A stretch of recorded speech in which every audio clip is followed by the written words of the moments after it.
Going. Welcome to my new live stream. So a lot going on. Very excited about this. So hopefully you had a chance to see the video I uploaded late last night. Was going to get this video for the pencil art for this Spider-Man commission. Was going to get this done earlier in the week. This was supposed to be ready to go on Wednesday or Thursday, but got a last minute cover gig from Marvel. Very excited about that cover. More info on that when they announce it later on, but that kind of threw off my whole work week. So in a good way though, ultimately in a good way. So hopefully you got a chance to see this video. If you didn't, after today's live stream, you can go back and watch me create the pencil art from scratch. But here in today's video, we're going to do the inks and colors. And oftentimes I ink with Pigma Micron markers and Pigma Micron pens, I should say, and Copic sketch markers. Been using those for years. But recently I made contact, or the people of Arteza Art Products reached out to me and said, will you try our products? So they sent me the this 48 count colored pen multi-liner set and the 60 count Everblend marker set. So we're going to try these out today. And I'm going to kind of share with you my thoughts and experience, as well as share with you my coloring and inking techniques as well. So we'll try to do instruction, and I don't know if you'd call this a product review as much as sharing my thoughts on it, which I guess in a sense is a review. If you like what you see and you're interested in getting these markers or pens, I have the links below. I have the affiliate links. They set me up with an affiliate program, so I want that to be known above board here. And yeah, so I have links for the US and for Europe. So depending on what part of the world you live in, you can click the appropriate link for you. So enough jibba jabba. Let's flip the camera around and let's get to drawing. All right, let me readjust the rig here as always. I'll do my best to respond to questions and comments while I draw, but since so much of the focus will be on the art here, probably have to do a Q&A afterwards. So, is it a giveaway? No, no giveaway. This is not doing a giveaway in this one. This is a commission. Sorry for the jostling, gang. So there we go. We got Spidey ready to go there. Annette should be helping me out. That's right. With live TV, I'm often working without a net. Working without a net because Annette never shows up. So we're going to start with the inks. Will I still use Copics? Yes. I mean, I have a great Copic collection. I'll still use those. It's just now I've expanded my art arsenal thanks to the good people at Arteza. So we're going to start here with their 48 count Inkonic, I guess is how you pronounce that, pens. These are a water-based pen with a 0.4 millimeter line, so very similar to the Microns. I just won't have variation in different nib sizes for each color. They'll all just be one nib size, but I'll be able to kind of deal with that. So let's check them out here. So here are the first 24 colors. Let's just put that little... Here are the other 24. So that's a lot of colors to work with. And you know me, I like to do color hold line art for my inks. So it kind of gives it that animation look. So we'll be using a lot of the dark reds and dark blues here to ink Spider-Man up. And maybe some kind of, maybe kind of like a turquoise color for his web lines. So a lot of fun stuff here to play with. So let's just get right to work. I think this pen set retails for about $25 US, I believe, on the website. So I'll just set those right there so we can see Spidey. Let's see, so we're going to start with kind of a darker shade of red for the line art because I don't want the line art to get lost when we do the colors. I've got a scratch sheet of paper so I can test out each color. So this is code A148. It's a really nice dark red. Here's a lighter shade. I should write the code down. A148.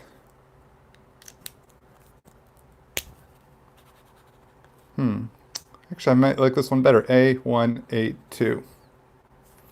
Yeah, I think we'll do the A182 for now, and then maybe come out with some darker shades here. So starting with A182, and they have little codes here on the marker so you know which color you're working with. And let's just start laying down some inks. In fact, let me push the camera in just a little bit closer so you can see the details.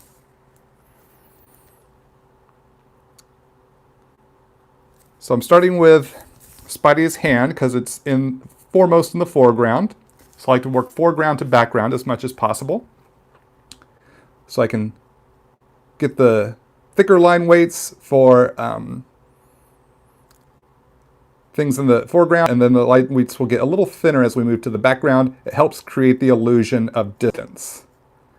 We can also use heavier lines, like here in the meaty part of his palm, create a little bit of a shadow, in a sense.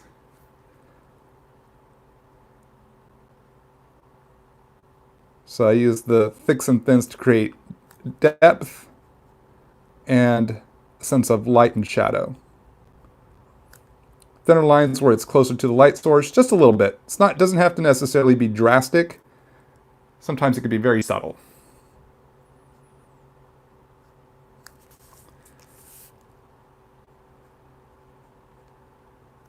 It can help convey it definitely helps convey the shape and the angle, like the cut from the finger, the front part of the finger, then the part kicking back into his palm.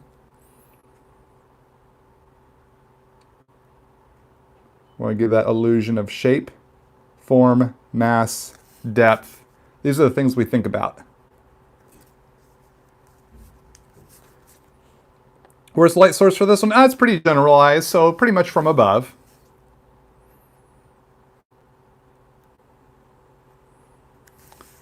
Most light sources in my illustrations, especially this type of stuff, comes from above unless I'm doing something really unique where I might be lighting from the side or from below. But generally when I'm doing a piece like this, more of an evergreen sort of piece, then it's going to be from above. Maybe a little bit off to one side. Okay, now this web line overlaps, so I need to leave space for that. How many times have I drawn Spider-Man, including now? Oh my gosh. I've been drawing Spider-Man professionally off and on for a lot of years, for 13 years off and on.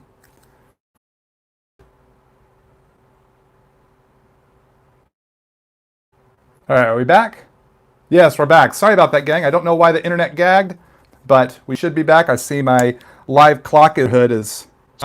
which part of it is my favorite? My favorite Spider-Man story is Amazing Spider-Man number 248. A lot of people really enjoy this story, especially a lot of my fellow Spider-Man artist friends and co-creators. It's called The Kid Who Collects Spider-Man. And it came out in the 1980s. And it's two stories in this comic. But the second story, The Kid Who Collects Spider-Man, is written by Roger Stern and drawn by Ron Frenz. Just a powerful story. And my favorite part of it is the end, because it really got me. I mean, so many feels in that story. If you're on Marvel Unlimited, check it out. It's on there. You can read it, and or if you can track down a copy of the issue, it's just a really powerful story. I really enjoy it. So that's my favorite Spider-Man story. It's the first one that comes to mind. The Kid Who Collects Spider-Man from Amazing Spider-Man issue 248 from 1984. So we're still working on the red inks here for Spidey. Moved up to his mask.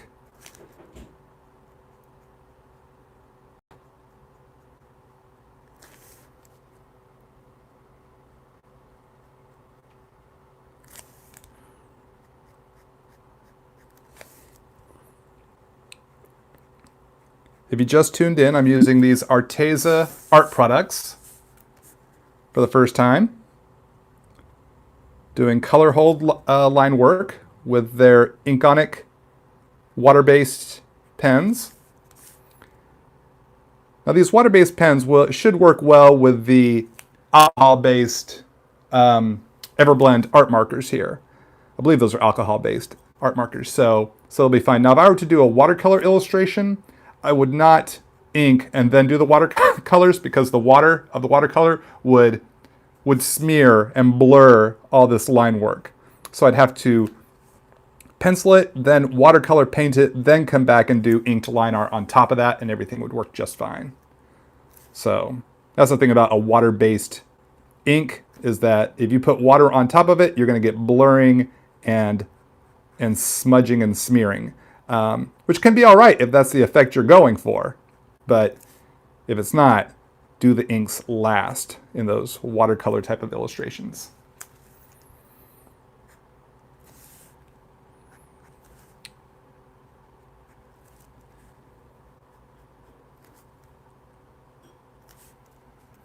So this will be a fully pencil or inked and colored video, provided the internet will work appropriately. Sorry for that gag a little earlier. So glad we didn't lose the feed.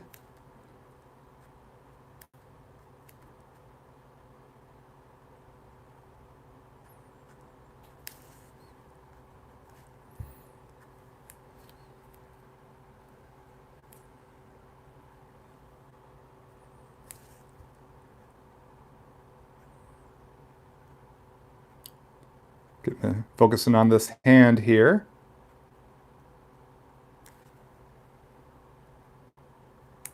Always keeping in mind the shapes.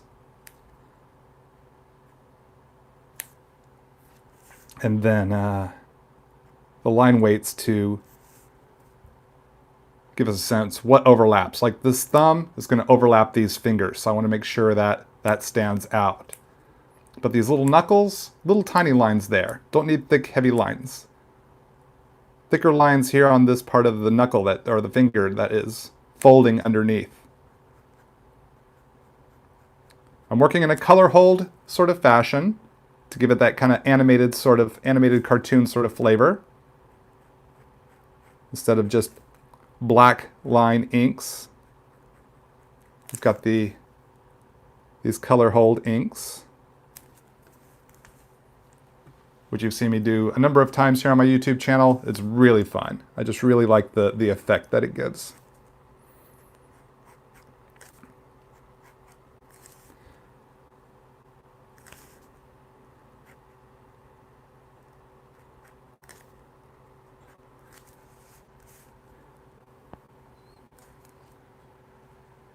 Thanks for the art challenges on Instagram. They've been a lot of fun to do. Thanks for participating in the Todd Nauck Art Challenge.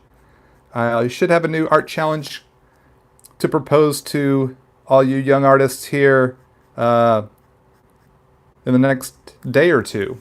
Been thinking about what the next character will be. Character and object. If you haven't heard of my Todd Nauck Art Challenge, kind of doing illustrations, and it was fun to see. So then people asked for more art challenges to give them another character and an object to draw. So that led to Flash in a Trash Can here these past 2 weeks. So pretty much every 2 to 3 weeks, depending on my schedule, I will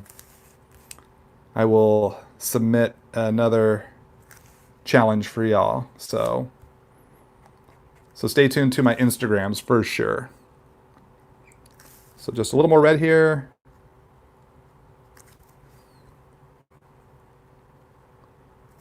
Should have done this web line first, but I was so excited to get started on this, I just jumped right to the red. But that's okay. Let's ink this other boot, and then we'll ink that web line, all the web lines, and then we'll do the blue parts of his costume. Welcome everyone, so glad you're here. For those of you just tuning in, working with the new Arteza art products. Arteza reached out to me and asked if I would like to try out the new art products. I said, sure, I'm always down to learn something new, try something new. It's like Christmas. This is like Christmas for an artist, to get new art products. Give them a try. And so far, I'm enjoying it.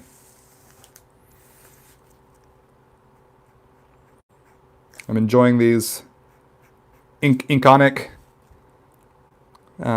multi-liners here. Water-based ink. Should pair nicely with the Everblend markers they sent me, which we'll be using here in a little bit. Once we finish all the ink stage, then we'll go to the color stage.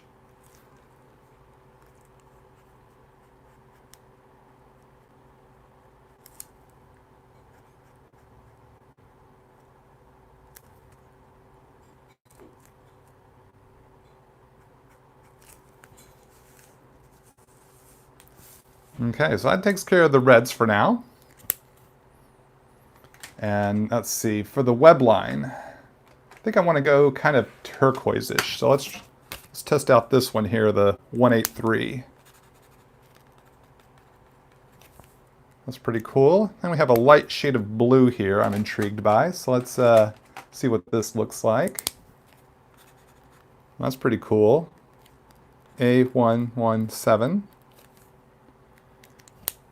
And what if I chose to go kind of grayish? Sometimes those web lines can be kind of gray. Kind of grayish bluish, which I will be using. So here's the A130. A130. It's a little light. Maybe not. Maybe it's not as light as I think it is. Let's check out the darker shade here.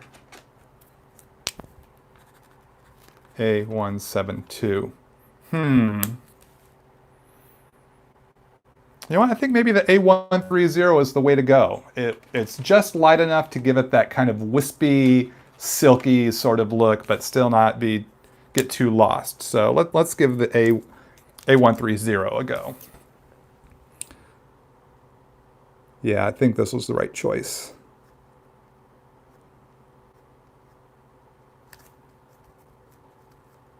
So now I just have to angle all these spaghetti webs all around.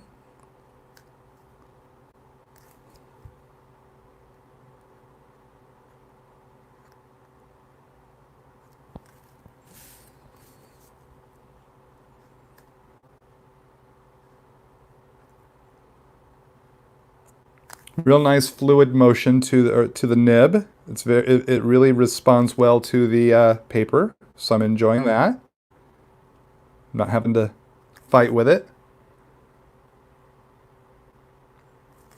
This is the 0.4mm size. I hope that they offer or will create other sized nibs. I'd like a really fine point nib, if possible. Like a 0.25 would be ideal, since that's what I use with my microns. Especially will come in handy for illustrations where I have to do really small details of a face. I really like a 0.25 or a 0.20 for the face. Facial features, eyes, nose, mouth, things like that.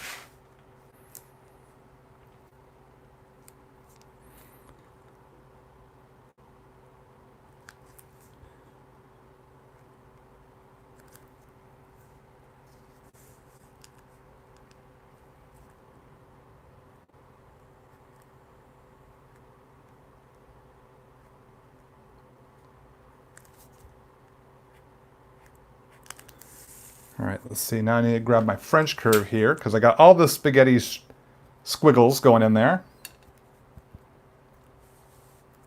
Your Spidey webs always look like a tangled mess. How do you avoid that? Well, if you're trying to get like, if it's, I mean, this is kind of a bit of a tangled look. To avoid it becoming a mess, well, I'd say be very deliberate in where you're choosing to put your lines, your squiggles. Kind of map them out and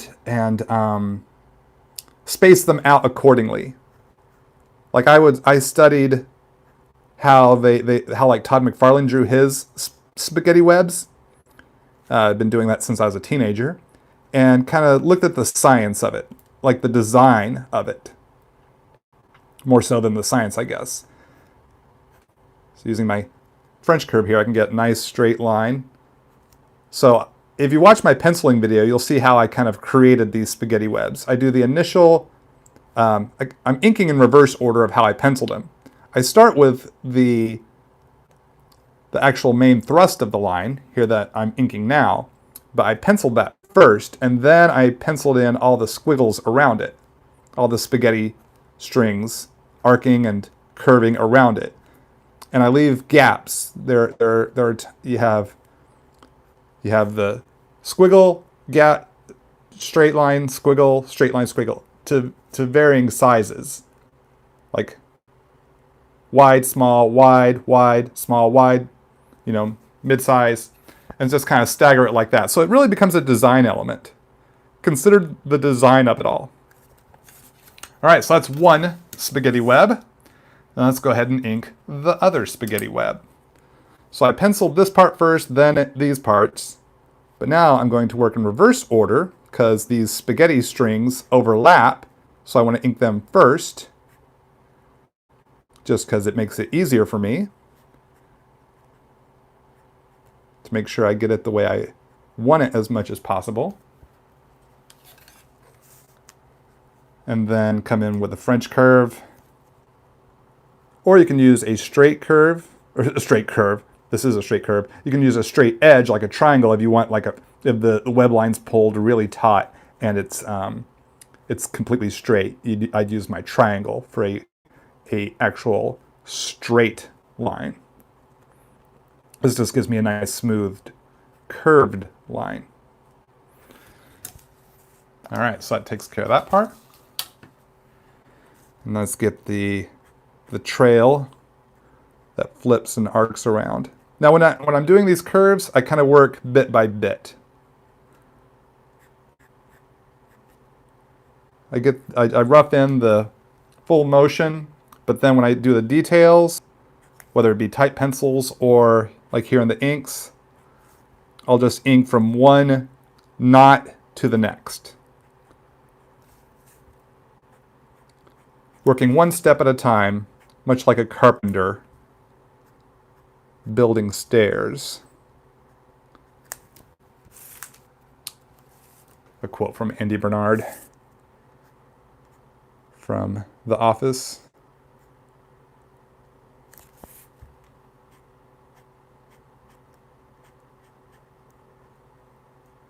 So this helps keep my webs from becoming a tangled mess, but can still look just tangled and twisty enough to where you get that nice organic feel, but without it. But it's very deliberate. I was very deliberate how I chose to arc this around. And make sure you watch the pencil video to see how I penciled these in. I'm very mindful about where the design of it is going to go. And how far it should go, where it should arc and curve, where it passes behind Spidey, his body, his leg here. In fact, last night in penciling it, you can almost see the original line I had right there. But I didn't like how it created a tangent with his knee.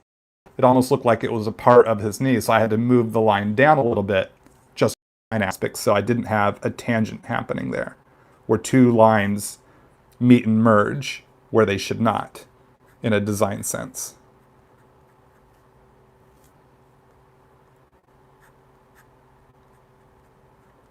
All right, so I'm almost done with the web. So next we're going to head to the blue parts. The blue parts of Spidey, do the line work for those. And then we'll be doing colors right after that. I should draw Batman. I should try drawing Batman sometime, absolutely. So let's see, I want a darker shade of blue so that the lines stand out. So this is the A168. It's a really nice blue, but it's a bit traditional. I think I need to go even darker than that. So I really want the line art to stand out. It's the A186. That's definitely a contender, I'll say that much. Let's try this shade of blue. What is this? The A141. That's a nice dark shade. I think I like the 186 better. Let's try this. The A1. Yeah, no. I think the A186 is the way to go.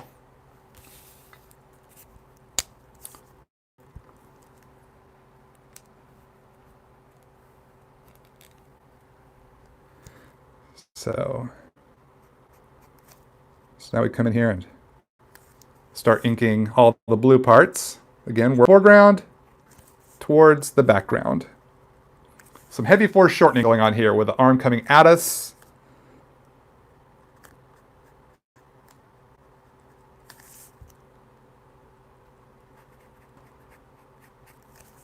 So I'm keeping in mind each muscle shape. If the light's coming from above, I'll put a little darker or a thicker line here to create a sense of depth and shadow.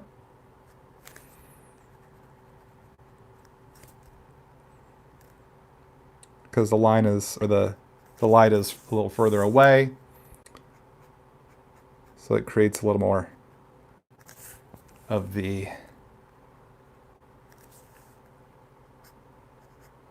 helps me just create the more for the eye to play with. Now these aren't significantly huge thicks and thin thins, very thick thicks and thin thins. But it's enough to subtly give that hint. Some of the, like here, these little small detail lines, keeping those thin. Don't want to keep all, I like the inner lines. If they're a detail line, keep them thin so that they don't overpower, like right there. That definition, just keeping it nice and thin. These muscles through here, nice and thin. What am I doing? I'm drawing Spider-Man right now. Appreciate you tuning in, welcome. And I'm using these new Arteza art products that they sent to me.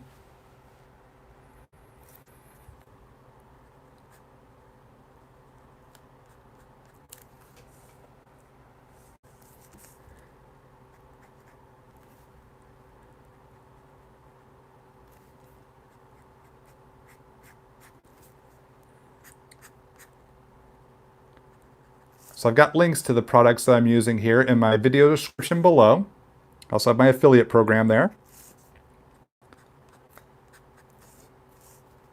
So you can, if you like what you see and you want to own some of these, you have that option. And Arteza has given me a 10% off code. That's good for this next month. It's good to September 5th. So you can punch that in. You save 10 bucks. Or not 10 bucks, you save 10%. You save 10%. Let me do the math right there.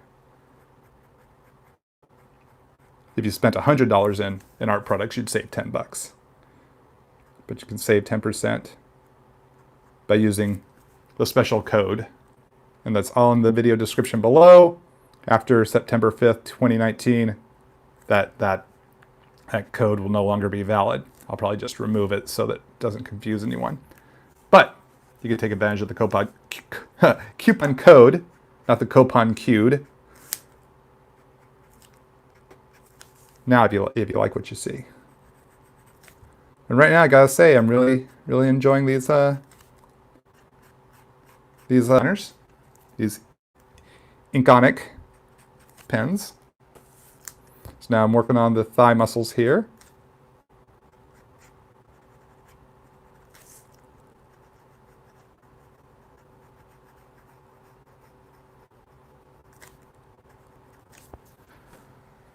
Any chance I could draw Batman in the future? Always a chance. Always a chance. Absolutely. Little thin lines there for the wrinkles in his at the joints. I like to do wrinkles at the joints of the costumes. For me, draw the Sam Raimi Spider-Man one day. Right on. That's a possibility as well.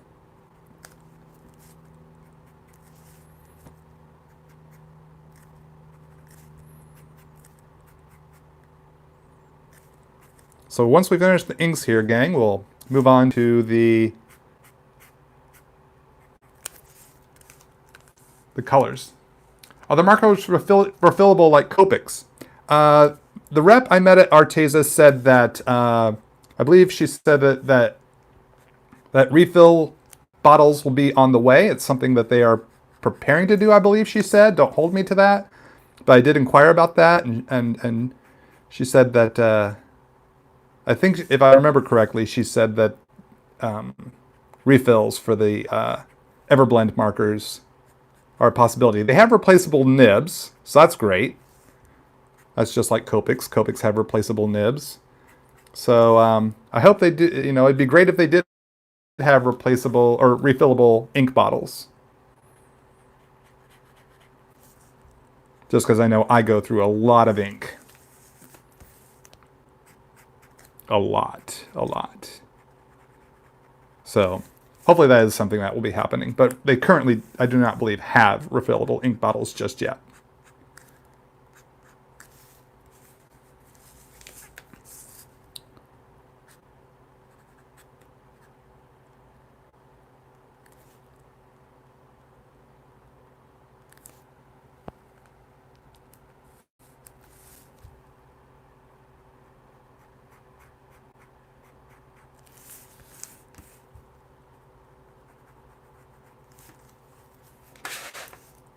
So almost done with all the blues.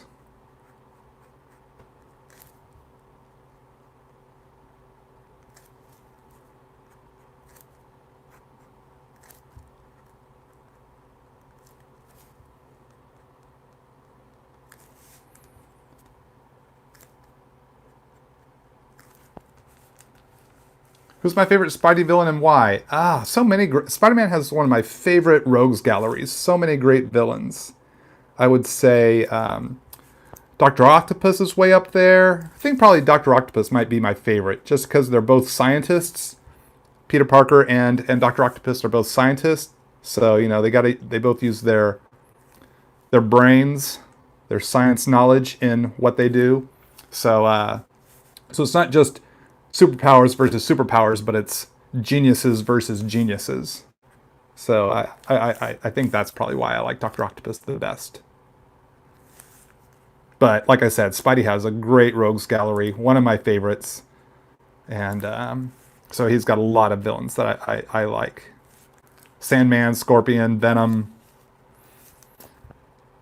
Rhino, Electro, the new Electro. Okay. So I think this takes care of the blues for now. And now let's ink the black parts of his lens. So they have a straight up black here, so let's just use this A014.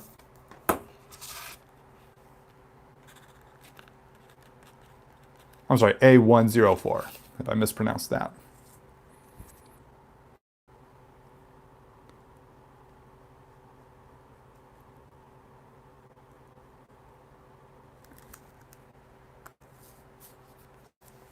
Like to see my take on Spider-Man? Here it is right here.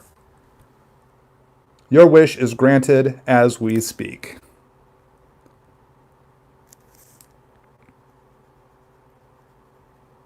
Yeah, make sure you check out my Spider-Man comics. I've drawn a ton of Spider-Man comics. You can see my most recent work in Amazing Spider-Man 25 that just came out a couple of weeks ago.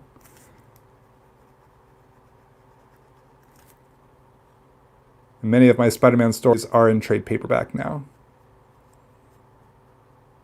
Spidey School's out. The Amazing Spider-Man in Silk Spider-Fly Effect. Friendly Neighborhood Spider-Man Back in Black. Friendly Neighborhood Spider-Man I Love a Mystery. The latest Mysterio compilation has my I Love a Mystery story in there.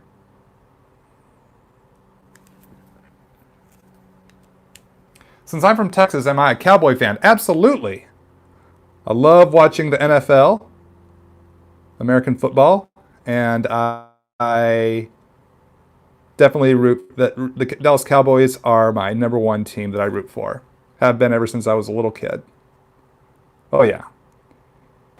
Born in Dallas, so the Cowboys are my home team.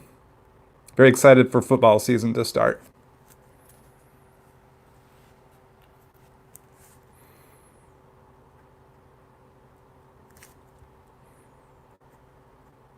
So now we're inking the spider here on his chest.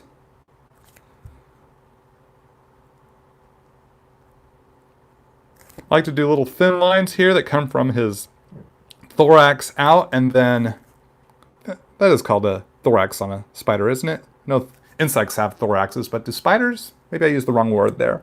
But from his body out, but then thicker on the lines that go up. Just more of a design element. Like thin lines coming out so that it doesn't get too muddied. So let's see, I still have to do all the web lines here on his costume as our last stage of line work. And do I want to stick with the black here, or do I want to mix it up? I know in an animation style it would be kind of red, but I don't want it to get lost when I ink the reds. Let's see.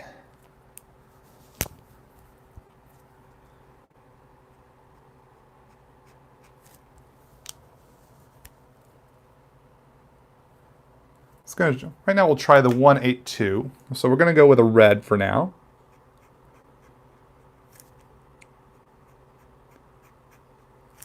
But I can always come back in and add some blacks to the lines for darker if I want. So this is a little bit of a lighter shade of red that we tested out before.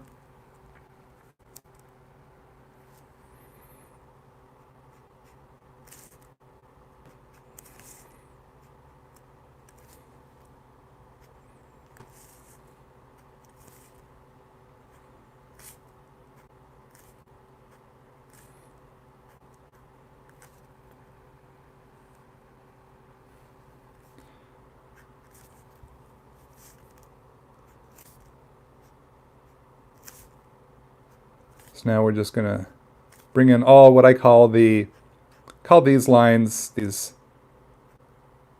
I call these lines the spokes, like a bicycle wheel.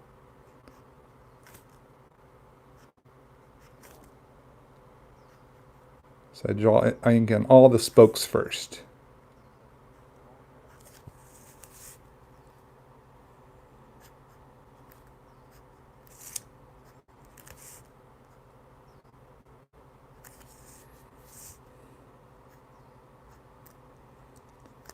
So we're going to be coming up on the color stage real soon, gang. Thanks for sticking with me.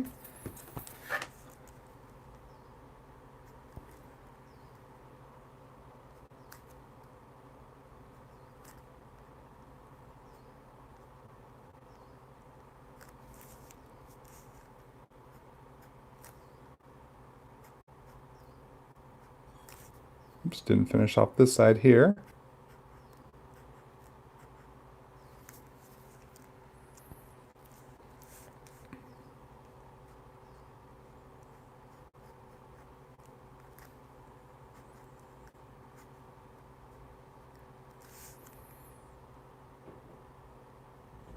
Then we come in with the curved kind of, I call them cross webs.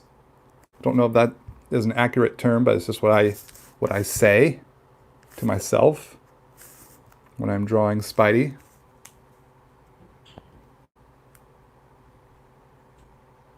Have I drawn Silk and Jessica Jones before? Yes, I did a story that featured Spider-Man and Silk when they went back in time. It's called Spiderfly Effect. And I have not drawn Jessica Drew, Spider-Woman in a comic yet, but I did draw a commission of her at San Diego Comic-Con just a couple weeks ago. So I've drawn her for commissions, but not any stories yet.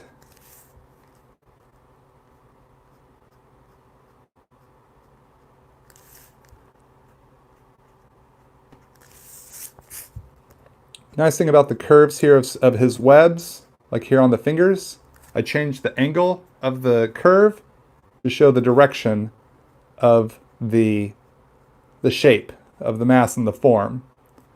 So the fingers, the down part are this way, and then when it curves down that way, I curve the line the opposite way to show the direction. So that's one thing I really enjoy about drawing the webs on Spider-Man's costume, is that the curves of these lines help show the form and the mass of the character.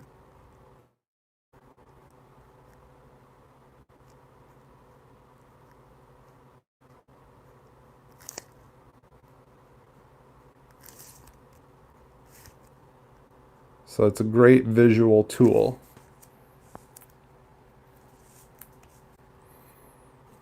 See, I need a little bit of that gray again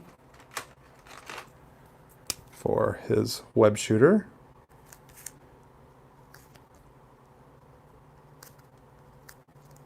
A few little extra dots of web fluid spewing about.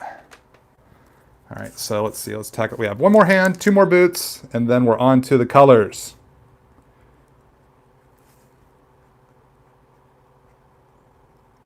Just curve around each finger,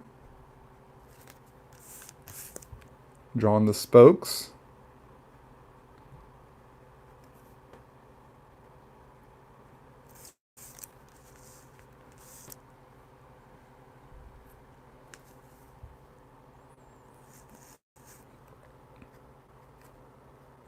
See, I curve it around the forearm here. I don't want them to be flat across, I want them to curve. And it shows the roundedness of his arm. We're going to do the same thing with the legs. First we got to draw on the spokes.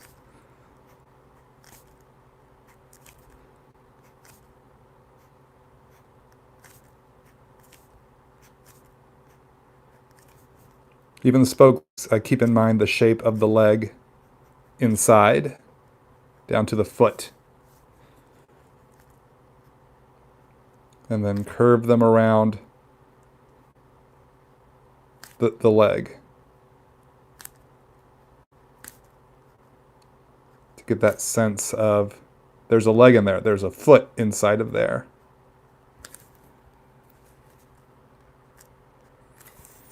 All right, one more boot. I often like to start with the center of the leg first, and then do the sides. Move towards the side from there.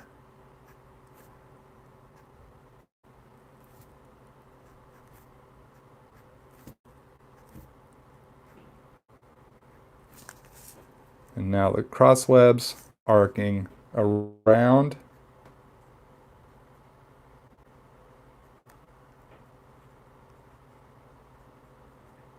I've been drawing Spider-Man professionally for a lot of years, so I've had a lot of practice in how I draw Spider-Man.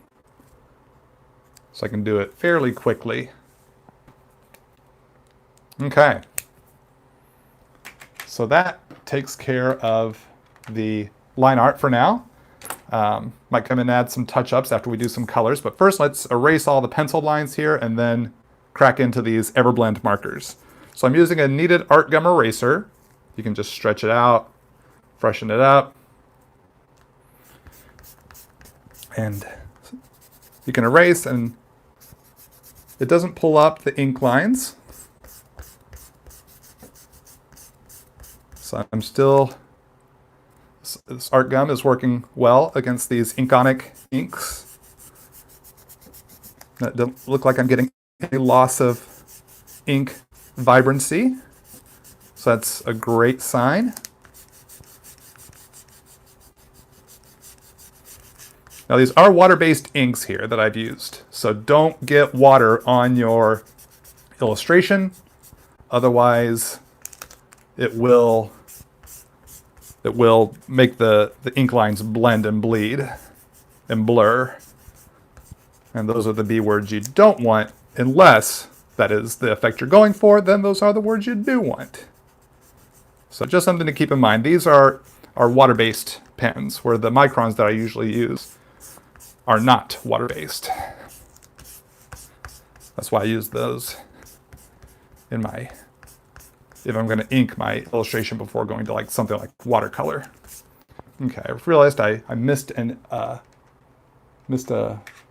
leg there, so need the 186 again. Where's that 186? Good thing I made a note. I have just one little line right here. That was 168.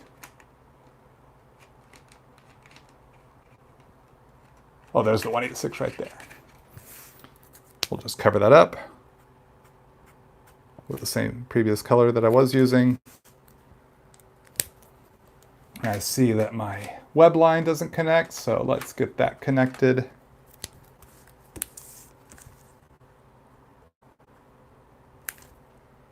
There we go.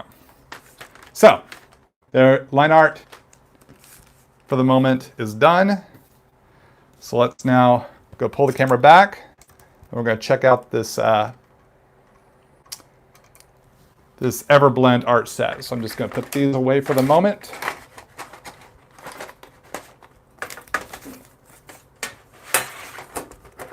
This is the Inkonic pen set. Just going to put those away.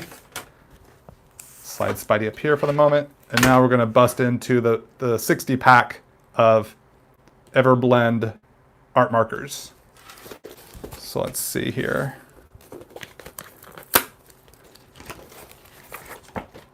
So they have a little color code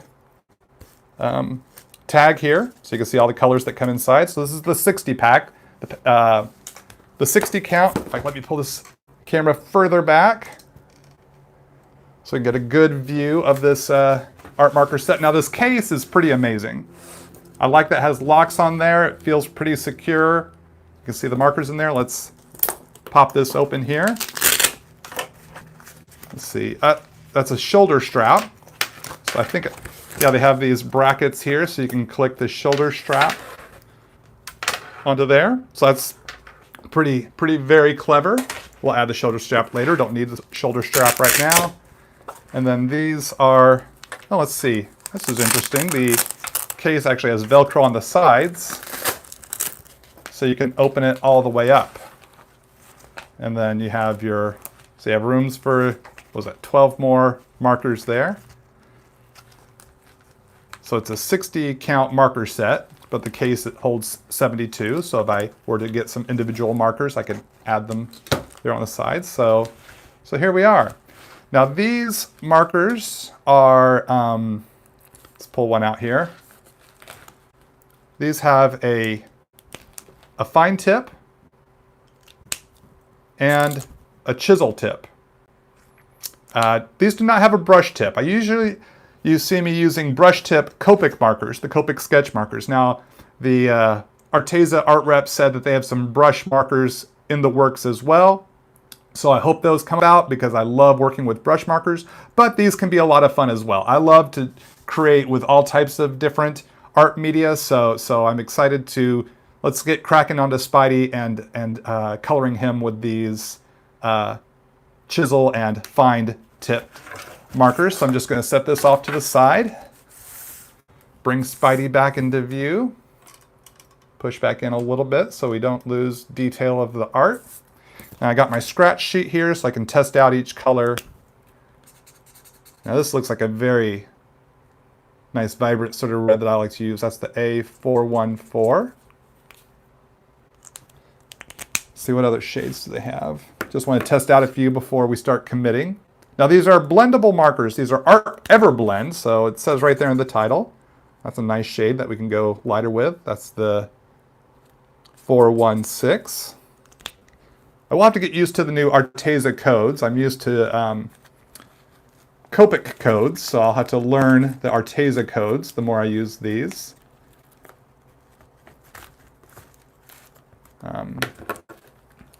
Oh, there's a nice dark red. I want to have that on hand. Dark red is here. Oh yeah, that's great. That's the 415. Interesting.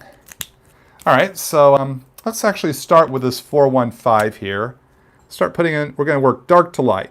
So I'm going to, any place where there'd be a kind of a shadow area, I'm going to use this darker shade first, because I want the next shade up to kind of blend with it towards the lighter areas. So we're just going to work dark to light. So any place where I'd have a shadow, that's where I'm going to start with a darker marker. Little spot for his nose, little nose shadow, little furrow of the brow, maybe a little bit down here the side of the jaw. Do some muscle definition here. So I'm using the fine tip right now. to allow me a little more control in the space that I'm using.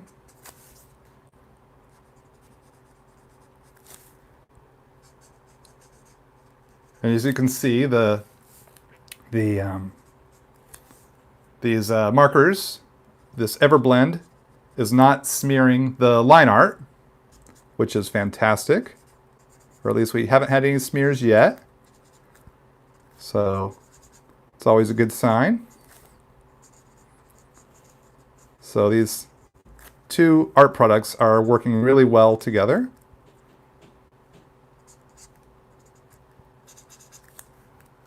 So just hitting all the places where I want there to be a darker part, almost a shadow part. I'll come in with some grays. You know, I like to use cool grays for my somewhat more realistic shadows. But I like to start with some dark shades first. I like to layer in all my different colors, darks to lights. So we're not using a lot of this one right now because we don't have really heavy shadows. Maybe more so here on the bottom of this foot because it is hidden away from the light source because it's on the bottom. And then the shin is folded back, so it's going to be further away from the light. So it'll be a bit darker than other parts of the body because of the way it is tucked, much like these fingers are. They're tucked underneath, so you're not going to see them as much as that part of the finger. Or it's not going to see as much light, is what I mean to say.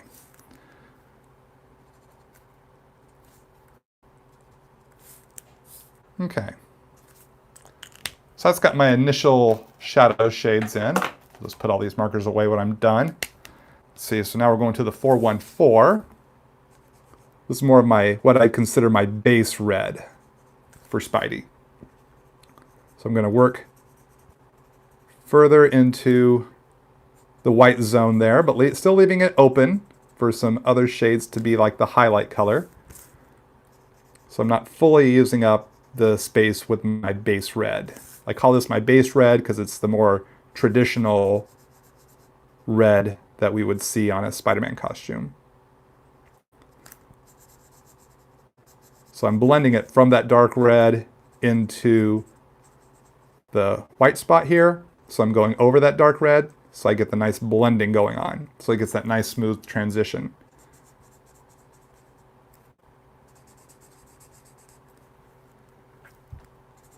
In fact, I can push in a little closer so y'all can see how the blending works.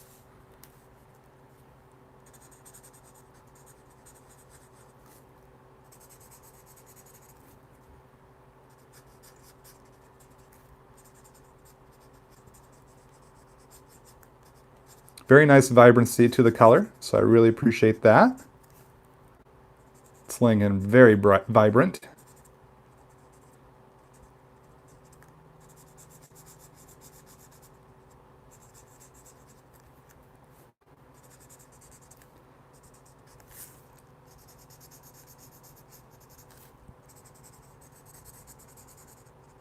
So I'm keeping in mind each of the muscle shapes, the neck, the shoulder, the pectoral muscles, striations of the pectoral muscles, almost said muscles, pectoral muscles,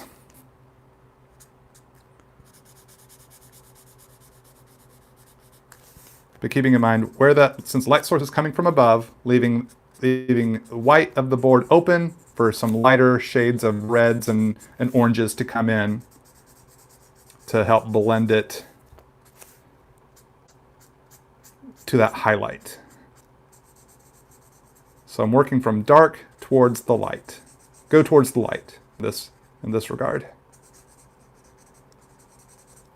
So as you can see, that dark red is mixing here with this traditional red, or what I'm calling my traditional red, my traditional Spidey red. What's up, Todd? Not much, just drawing Spider-Man. What's up with you?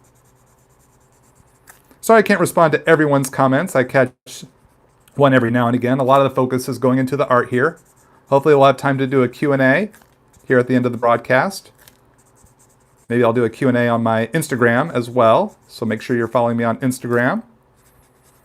I post a lot on my Instagram, so if you like my art, please come by Instagram. I post new art there almost on a daily basis. Boba Fett next? I should try a Boba Fett sometime. Boba Fett's one of my favorite characters. I remember I'm old enough to be one of those people who was a kid that got the Boba Fett Kenner action figure as a mail-away action figure. Like when that was the only way you could get them was to mail away for them with the proof of purchase seals from my other Star Wars action figures. I was a kid at that time, like a little kid. It's like still in elementary school at that time. Oops, let's get this handle on here. Oh, you just hopped on. No Copic. That's right. I am now experimenting with these new Arteza art markers. These are the Everblend Art Markers. So the people at Arteza reached out to me and asked if I would like to try their markers and do a video. And that's where we're at today. So so I'm just giving these a whirl. And gotta say, I like what I'm seeing from these.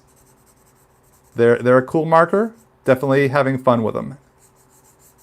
A lot of people ask about a more affordable brand of marker, and these are pretty affordable. I haven't mentioned this yet, but according to the Arteza website, this 60 pack is 70 bucks. That's about $1 per marker. So that's a really great price. So if you're looking for a good marker, and I think these are really, really great. I'm really enjoying them. So if you're looking for a quality marker, definitely check out Arteza. Consider these. If Copic is a little out of your price range, 70 bucks for 60 markers, that's like $1 a marker, just like $1.10 per marker. That's a really great price. A really, really great price.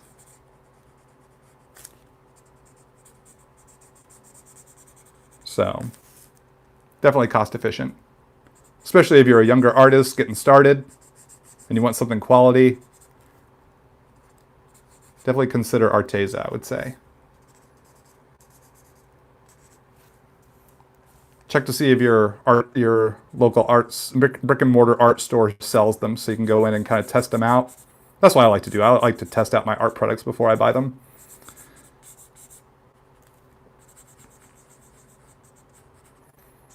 I also have links in my video here, my affiliate links, so you can check out if you're interested in purchasing. They have them there. I have a 10% off code, 10% coupon, I should say. You can save 10%. That's good through September 5th, 2019. And then all this info is in the video description. I also have links to the US and European Arteza sites, so you can order from whatever part of the country, or part of the world, I should say, part of the world you're in. Pardon me. All right, so that's got our reds in there. So let's kick this over to a lighter shade. I like this 416. So we're going to try dropping in some of this 416. And it blends really nicely with that, what was that 415 I was using. Still leaving some white of the board open. Going to come in with some oranges here because I love adding oranges to my Spider-Man illustrations. I just really like the vibrancy an orange can give, so we're going to tap into oranges soon.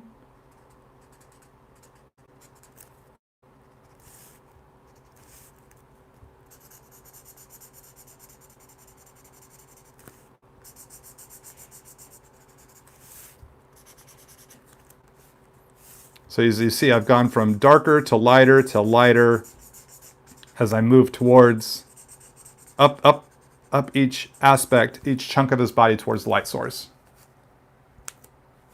No, you'll ruin the image if I rub fruit all over it. You're right. I shouldn't use an actual orange. That would be madness. Thank you for stopping me from making the biggest mistake of my life.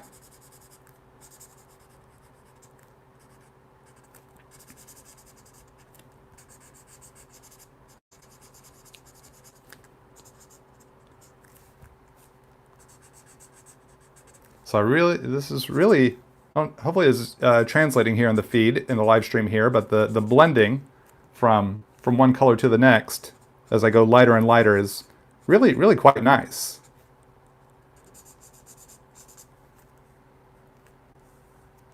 I'd probably smell nice at least. Yes, I'd have a nice citrusy smell from all the orange juice.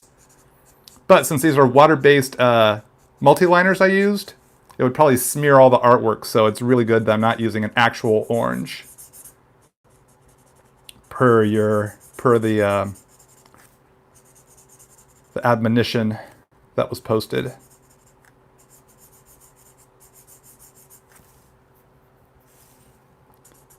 This is creating a nice dark to light gradient of reds here. So still leaving some little spots open for that orange color, orange marker. I'll be coming in with here in just a moment. So let's see, what orange should I use? Let's check out this really light shade of orange. So I got my test sheet here, so I can test the markers. It's almost like a peach sort of color. Not quite the fruit I was looking for. It might be, though. Okay, that's definitely more of a traditional orange. Should be making note of the code as I usually have been doing. There we go. I think I want to use this one here. The, what is this called? Pumpkin orange. I think pumpkin orange is the way I want to go. Yeah.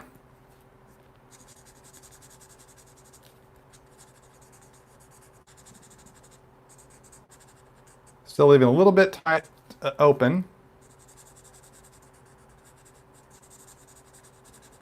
Maybe I'll come back with that really light shade of orange. That peachy shade. In just a moment.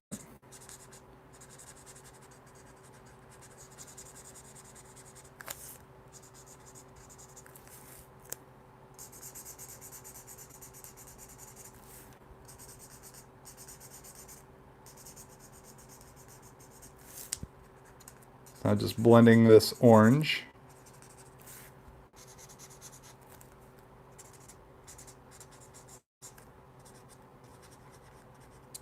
Through the reds into that white.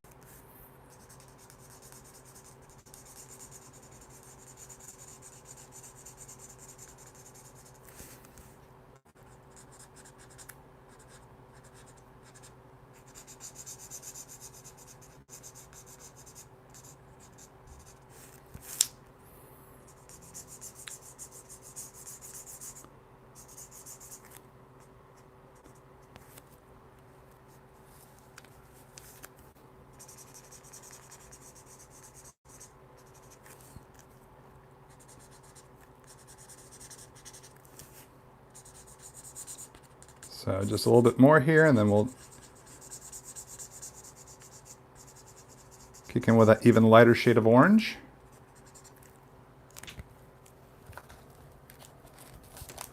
Where's that really light shade of orange? Here we go.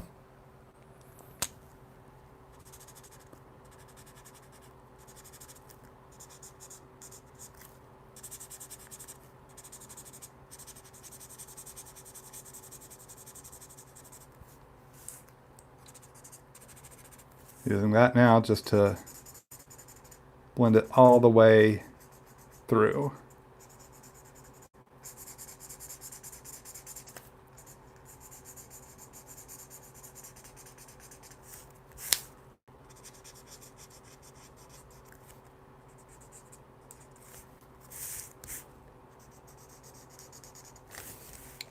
So I like using like a traditional orange to get that really bright vibrancy. Creates just like the mood and the emotion it creates. It just makes it fiery without it actually making it into fire, like flames.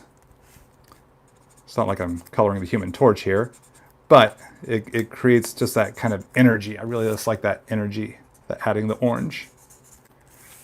Now some people might want to use pink, and I'm not opposed to pink. Maybe certain moods I'd want to use pinks as the highlight from the red. But more often than not, I choose the orange just so I can get some real fiery vibrancy and energy going. Okay. So that was the 2497 apricot. I was calling it peachy before, but it's actually called apricot. So I'm going to come back with this one red, this coral red, the 416, which was my lightest shade of red. I just want to kind of re-blend over all the reds and oranges, just to kind of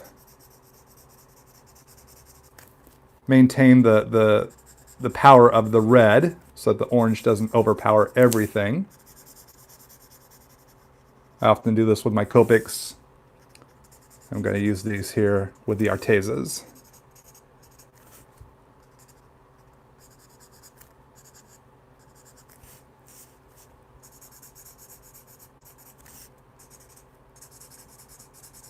And next up, we'll be heading into the blues.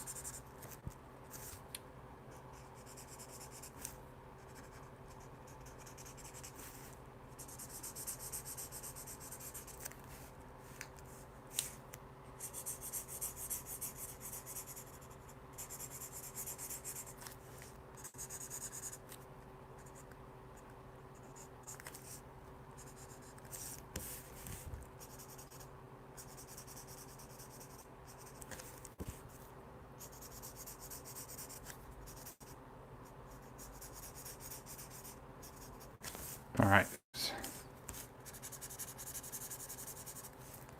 Okay. So let's kick into the blue section now. So just want to make sure I get these reds back where they belong.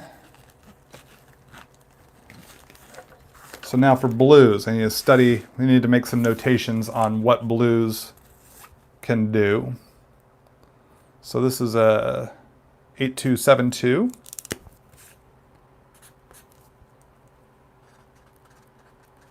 That's a pretty dark shade there. That would be a good shadow starter. What do we got here with the 8270? Looks like it's a lighter shade. Yeah, a little bit lighter. That looks like it wouldn't overpower the line work too much, so I like that.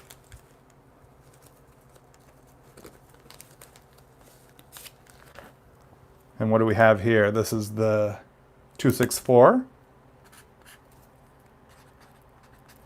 I actually really like that shade. I might start with that one as my shadow.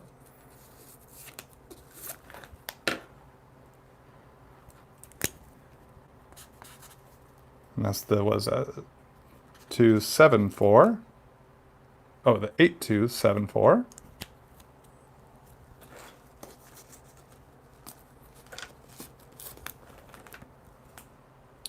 So just testing out these markers, just to, ooh, that's a pretty cool shade. 8276. So this is going to help me know which marker to choose for these blues. Choose for the blues. Let's see, 263. Put this over by the 264. That is a pretty nice shade of blue. I'm digging that, so I'll keep that one handy. Might be going with the 264 and the 263 here initially.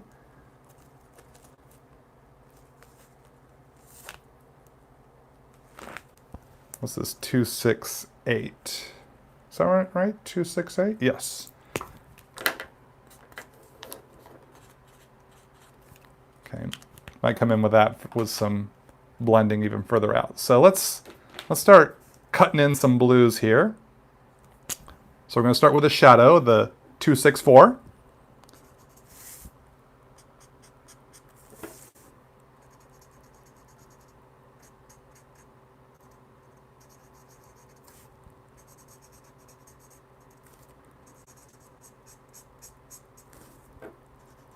So all the places where the light's not going to be hitting as much. I'm going to start sculpting in shapes of this darker blue.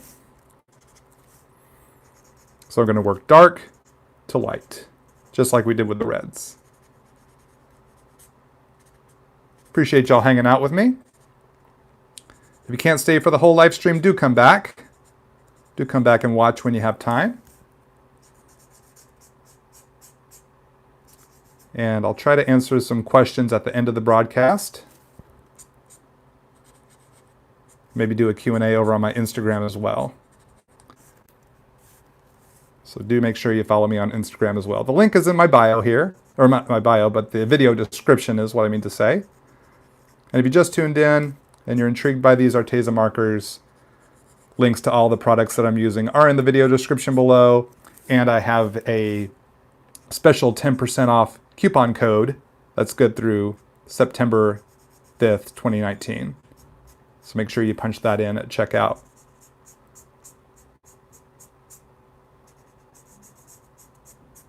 I also have a link to their website so that you can just go straight to their page and scope out everything they have to offer. They've got a lot of products. Glad to see I'm doing live videos again. Yes, thank you. Yes. It was a very hectic early part of the summer up until San Diego weekend, so I was not able to do as many live streams as I liked, or at least art live streams, because the deadlines were heavy. I was doing a story for Amazing Spider-Man 25, which is out now, and I finished my last issue, the last issue to Cosmic Ghost Rider Destroys Marvel History, 6-issue miniseries written by Paul Scheer and Nick Giovannetti. It is going to be in comic shops this Wednesday, so make sure you pick that up. Cosmic Ghost Rider Destroys Marvel History, issue number 6. Finishes our story, and I did the art for that issue. It's a lot of fun. It's a great ending to this mini-series. I got to draw a lot of cool Marvel superheroes in it, including one of my favorite X-Men. Probably my current favorite X-Man. You longtime viewers know who I'm talking about.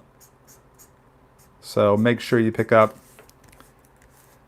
Cosmic Ghost Rider Destroys Marvel History issue 6. And check out the whole miniseries. It's really fun, really weird, wild, funny, dramatic comic. Really puts you on the roller coaster of emotion. The writers Paul Scheer and Nick Giovannetti did a really great job writing this series. Really great to work with them again. I worked with them on my first issue of Spider-Man Deadpool, issue 12, the holiday issue. I know many of y'all have that comic, so it's that same writing team that I've teamed up with again. Okay, so there are the basic dark blues. Left a little bit open there here underneath for kind of like a reflected light. So we're just going to keep shading our way from darker to lighter.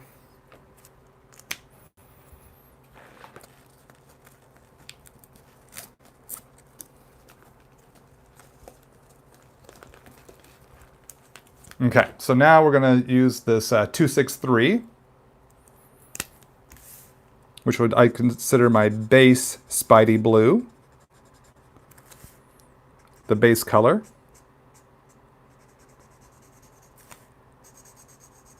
Just go over that darker blue to blend these things together. It's the same mentality every time. Looking forward to coloring these web lines. They're always fun to color. So it's fun to see Spidey come to life here bit by bit as I sculpt in more and more color. This is part of the fun of just why I enjoy drawing, is to see a character come to life on the page. This is what intrigued me as a little kid when I saw my mom drawing stick figures. I was about 3 years old, and it just amazed me to see the little stick figures come to life. And that I think that's part of what just inspired me to want to draw, is that I could make characters come to life on the page. And I've always loved creating my own and drawing my favorite characters.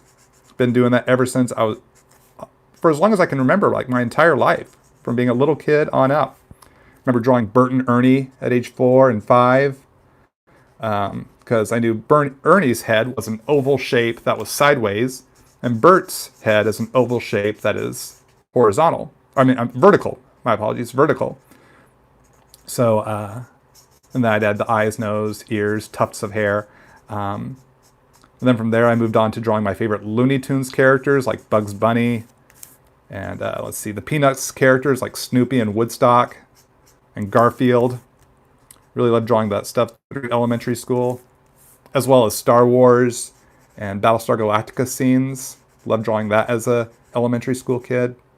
Then from there, in junior high, I moved on to Dungeons and Dragons. I was pretty much the Will Byers. It's much like Will Byers from Stranger Things at that time in my life, which was the same year as Stranger Things that show takes place. And then by 8th grade, I was drawing Transformers and superheroes. Started reading comics, so I got heavily into superheroes as well as Transformers. And also drawing Masters of the Universe, more so in 7th grade. But did Masters of the Universe fan art and G.I. Joe.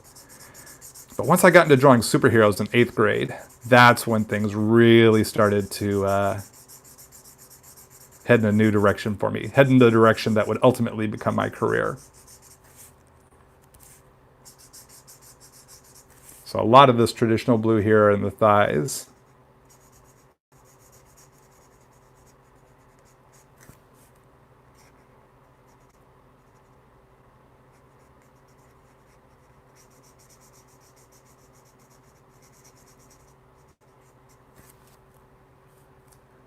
These blues look good together. Yes, they do. I agree. I'm really digging these shades of blue.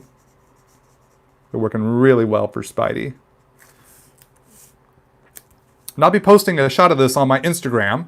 I'll try to remember to add a link to it from the video description so you can go check it out. If you're not already following me on Instagram, please come and join me on Instagram.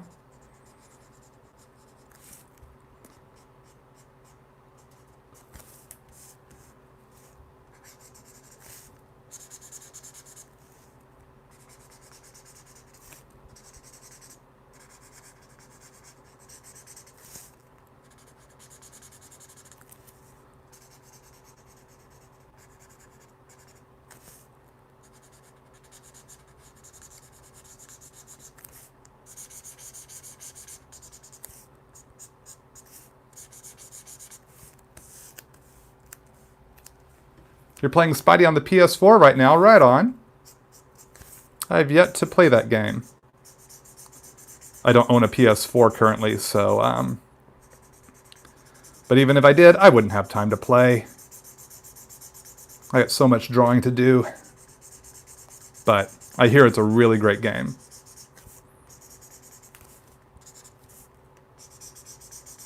I guess they have the Avengers game coming out next year? They were advertising that at San Diego Comic-Con a couple weeks ago. It was plastered all over the buildings at the hotel I was at, like on the parking structure. Definitely remember that.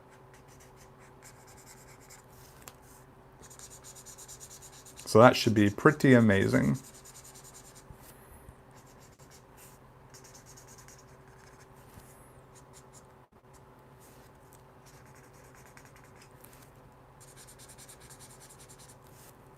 So just working from the shapes I created with the dark color, just heading towards that light. Just repeating that process each time.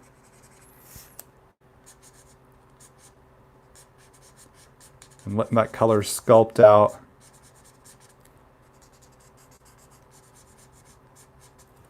the shape of the muscle. Wow, I'm really digging these blues. These are some really great blues.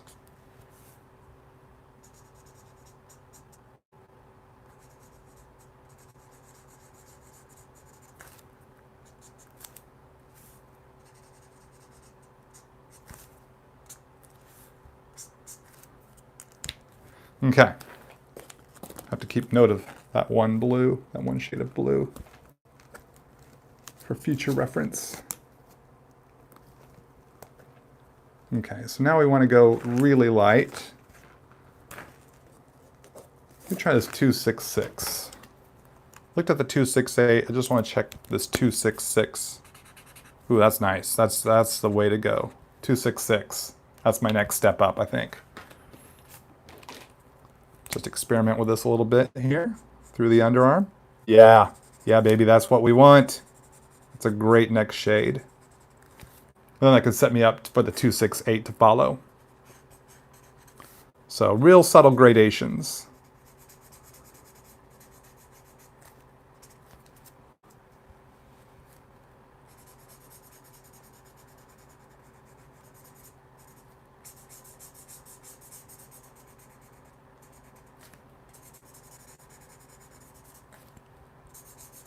So just coloring over all those other blues, heading to this one.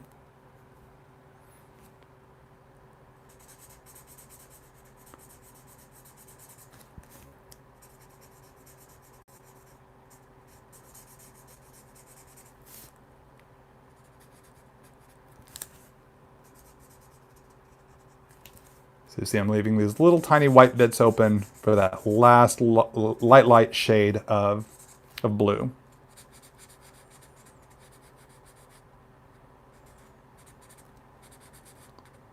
Yeah, I'm going to have to make note of these shades. These will be my go-to Arteza shades when I color future Spideys.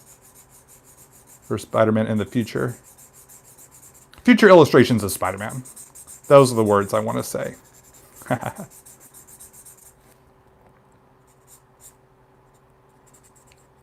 Definitely my go-to reds and blues.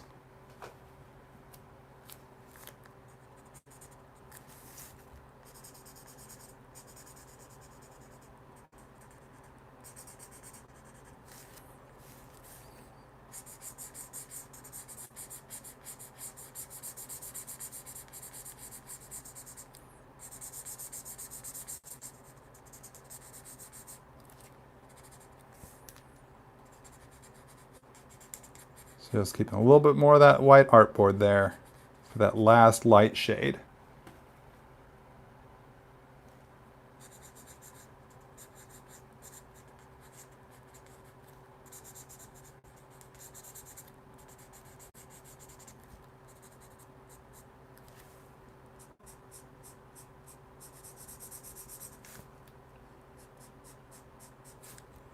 We have the reflected light right down through here.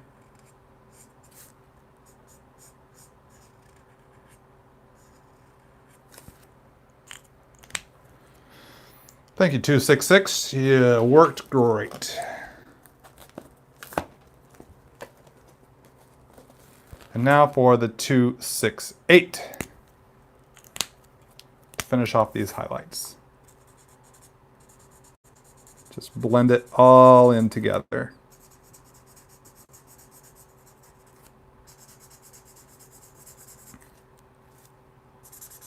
Yeah, really liking how this is coming together. If you just tuned in, I'm using Arteza Everblend Markers. Arteza reached out to me and asked me to give their markers a try, so they sent me their 60 color set. I have a link for it on my affiliate account in the video description below, as well as a 10% off coupon you can use for purchases up to September 5th, 2019. So you can save 10%. All this information is in the video description below.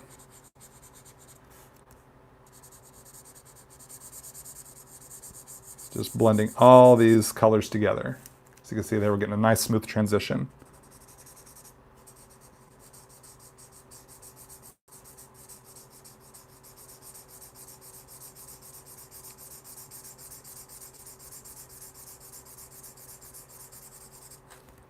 Just want all these blues to merge together. What's nice, from what my experience so far with Copic markers, I've colored this light blue over all those dark blues, and then look at there. No infection in the tip of the marker. That's really good. So far, no infection. You know how like with a really cheap brand of marker, like, you know, you get it like at a drugstore, I remember buying these markers when I was a kid back in school. And we didn't have a lot of marker options back in the 1980s. Or at least I didn't have access to them in my little tiny Texas town. So I bought just a cheapo brand of markers from the drugstore. And if you got yellow into the black or red or any darker color, the tip of your marker would then have that darker color in it. So every time you colored yellow, you'd have this weird black or red streak that would cut through. So I had to be very careful to, if I was going to color with yellow, that it didn't touch any other color. You know, and that's just a cheap marker. These types of markers, so far, do not have that kind of problem. And Arteza markers have replaceable nibs. So in case somehow they do get infected, you can just pop out that nib, put in a fresh one. I think they had a 10-pack for sale for $10 on their site. So that's great to know. All right. So that takes care of the blues. Spidey is really coming together. So we need to do the lenses. I need some really light shades of blue. I might have to use this A26 again, and I want to find a nice super light shade of purple to go with it. And this looks like it might be the, let's see. We have two different purples here I can use in this collection that they sent me.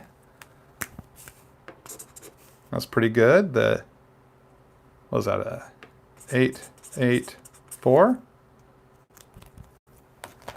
And then what do we have here? This is the 8275. Might use both of those. Like how that's kind of a purplish gray.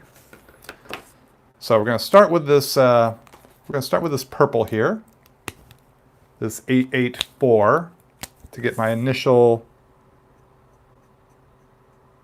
horizon line. I want to do a reflective lens. Now we're going to come in with this grayish purple, the 8275.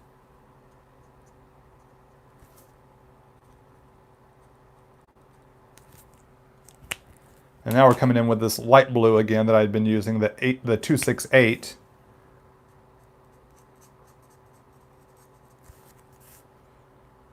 I'm going to blend it up into those purples. And then boom, as simple as that, reflective Spidey lenses. So the white is essentially translating the sky, and the blue is translating the environment around him. Now you can get really detailed with your reflective Spidey lenses, but since this is such a small shot, we can't get in there into super crazy details. Not that I would want to try to do that, because it just wouldn't translate. This is a sense where less is more. So now we need to get that these web lines colored up. So let's test out some of these teal colors. So I have a 2557. Ooh, that's pretty potent. That might be too potent.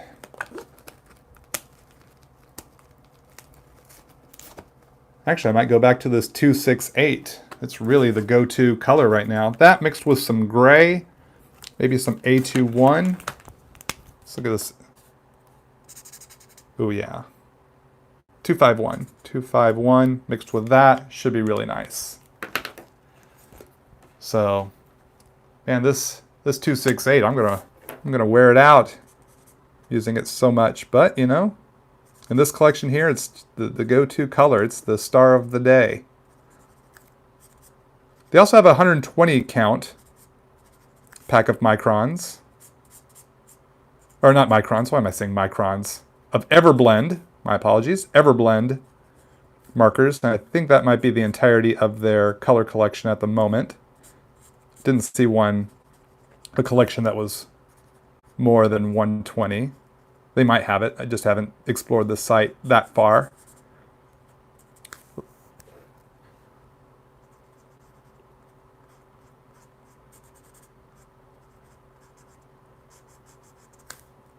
But they do have a set that's double the amount of what I'm working with here, which I'd be very intrigued by.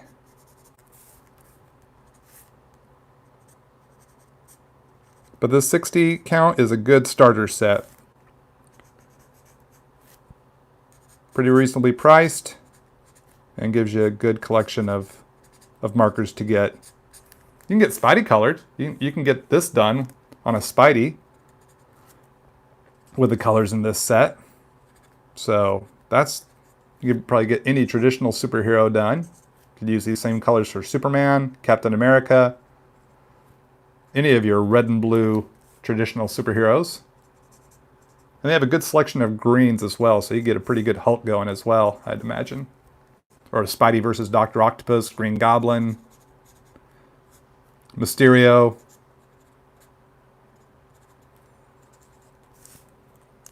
Okay.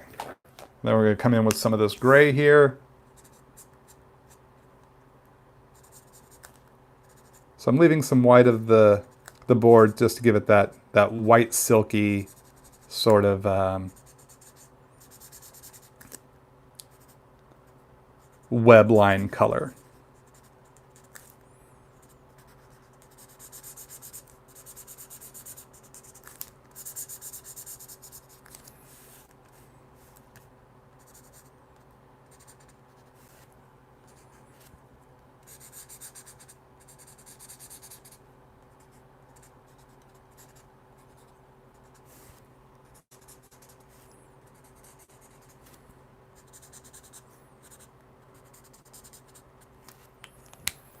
All right, now I want to drop in my realistic shadows. So I want to use some cool grays. So we're going to check out what grays they have here in this collection. I was using one gray currently. Let's pull out a couple more of these. Let's pull out all these grays here.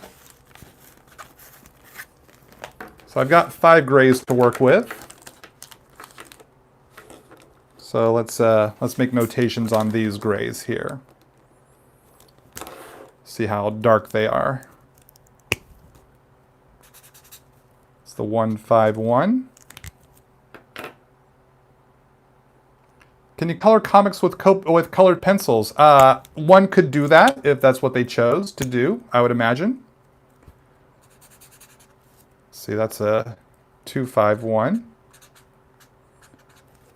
That's what I was using before on the webs. This is the 152, so it's very similar to this first shade. Looks like probably a little bit darker. No, a little bit light. 152. 155. It's quite dark.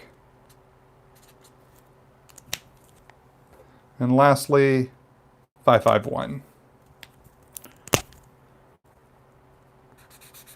That's kind of almost like a greenish gray. Let's see, that's 551. So I think I'm going to stick with the 155s, or start with the 152, and then maybe go a little darker with a 151. So where is that 152? 151, 251. Oops, I think I inverted my numbers. Oh, no, that's 251. Just getting used to these codes, gang. 155, maybe for some dark shades, but 152, there it is. Right now, the 152 and the 151 look like my go-tos for the moment. So just experiment with that underneath. Okay, actually, that's a little too light. I'm not seeing enough coming through against that red, so let's go to the 151. Yeah, that's noticeably better. Just going to add some of these grays through here.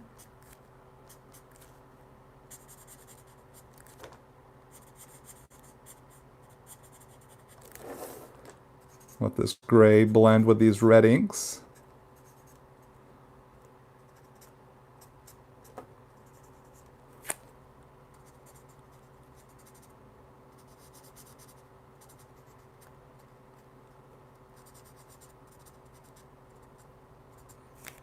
Just hitting all the darker spots where I want that shadow. Use the same gray through the blues as well.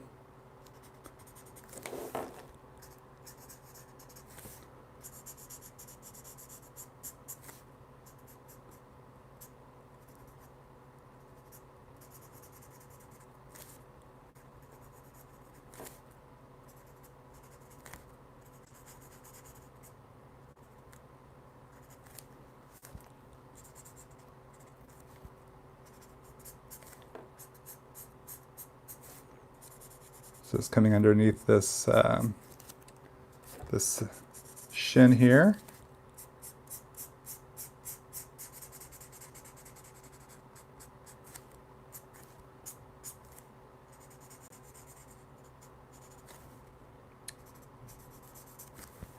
Just adding in this gray here for a nice subtle shade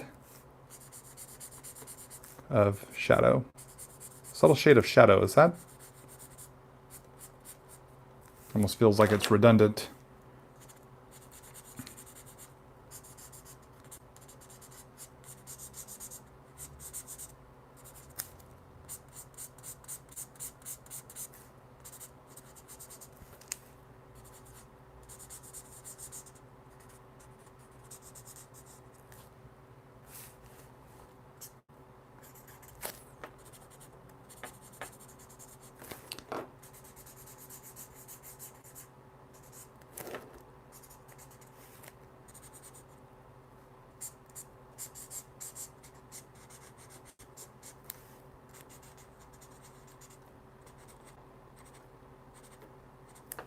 So you can see the difference the grays can bring to the shadows. Not just the darker shades of red as the shadow, but actually using some grays.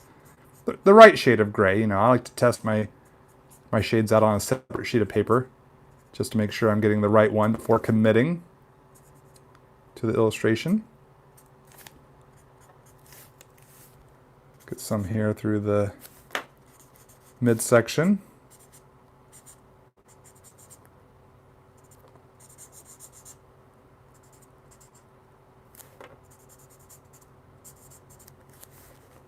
And also on these legs here.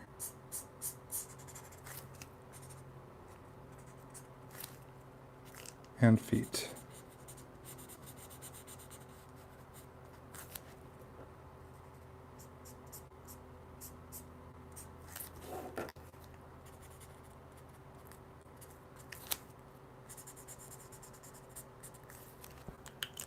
Let's go back to that 251.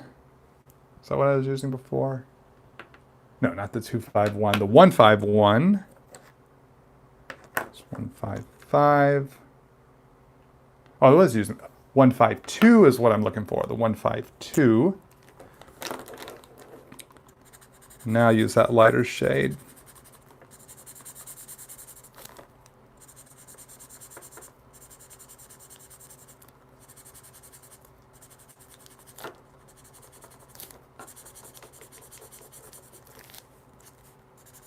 Pull from that darker shade of gray outwards.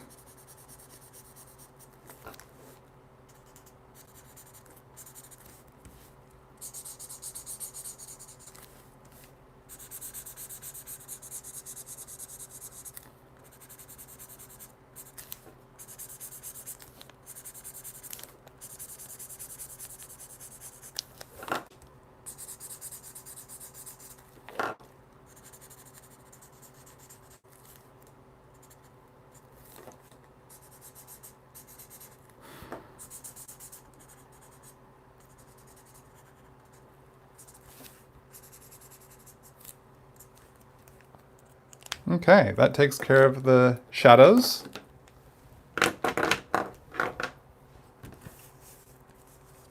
So one last trick here. Put a little graphic element behind Spidey here, so I'm going to drop in a circle behind him.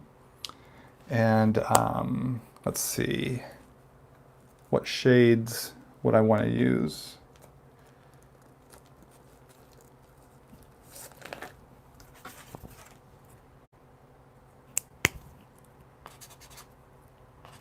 let's say that's 2561. Is it turquoise the way to go?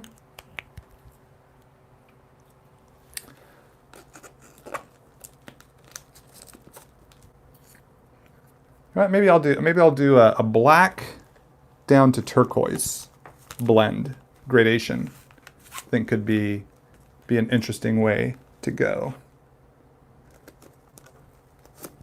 Oop.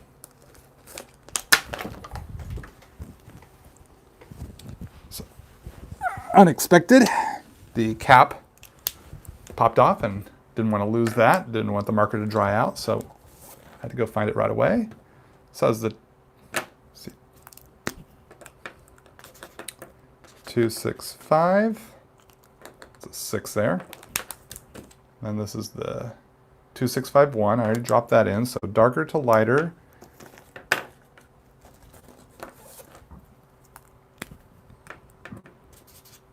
That's the 2557. Oh, I already did some 2557. Okay. So I think those three will probably be what I'll work with.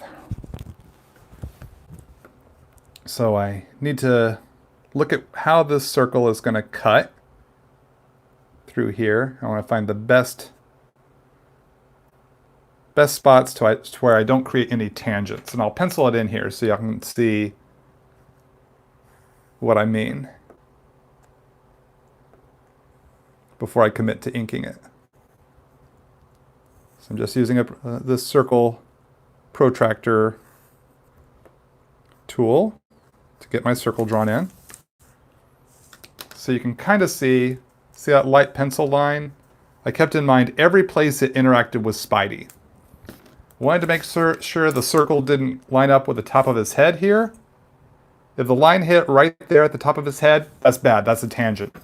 If I had it line up right here with his shin, if the circle came around and lined up with his shin, let me get that marker out of the way so it doesn't focus on it. If the line lines up with the shin right there, with that calf muscle, that's a tangent. That's bad. So I have to make sure it hits perpendicular to pretty much every spot on Spidey. In fact, I missed a spot right here. So it hits perpendicular where two lines create an axis. So I want to try to hit those lines as much as possible each time, just to ensure I don't create those tangents, which I do not want. So let's start to ink in the initial circle here.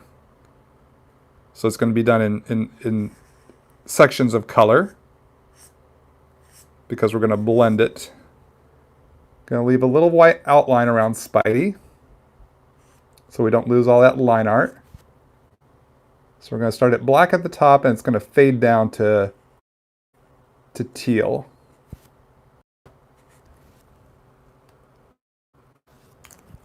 So that was the black. Now my darker shade is the 2561, so glad I made a note of that.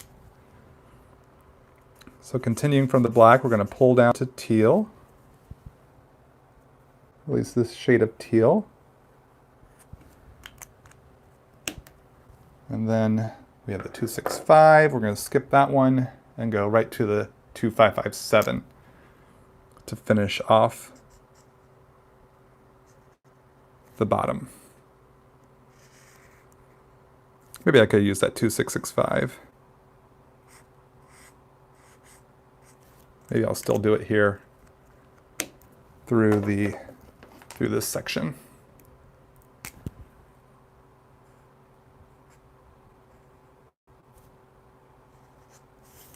There we go.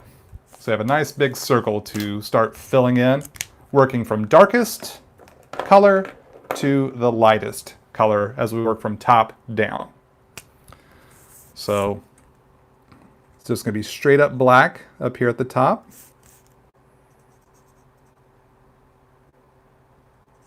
So we're just going to leave this little halo around Spidey.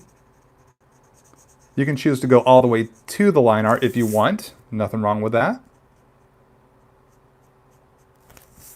But since we used all this red ink for the line art, if I were to put the black there, all the way touching the line art, we wouldn't be able to see the line art as well, I don't think. So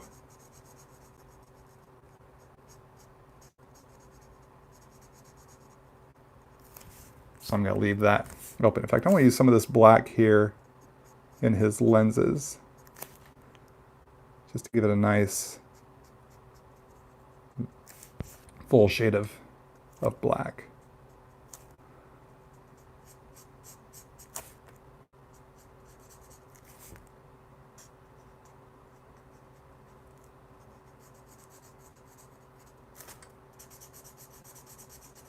If you'd like to see me do more videos with these Arteza markers, please let me know in the comments section below.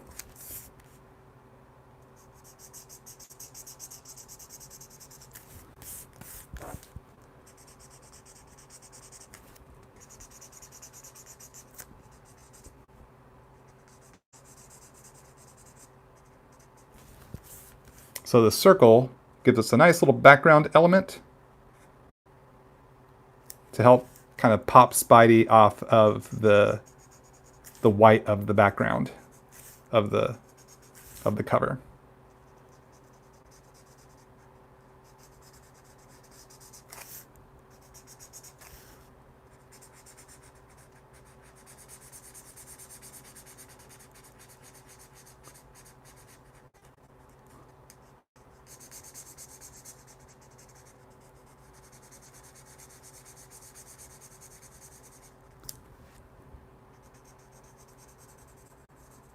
And I'm starting to head towards the middle. I want to start considering where will I start bringing in the first layer of turquoise. So I kind of have it mapped out in chunks here. So get this side of the black.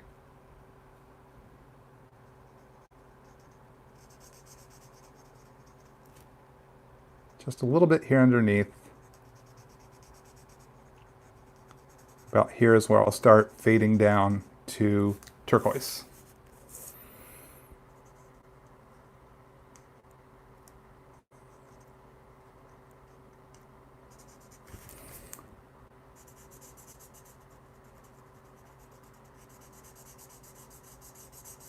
So be very cautious as possible to stay on the lines.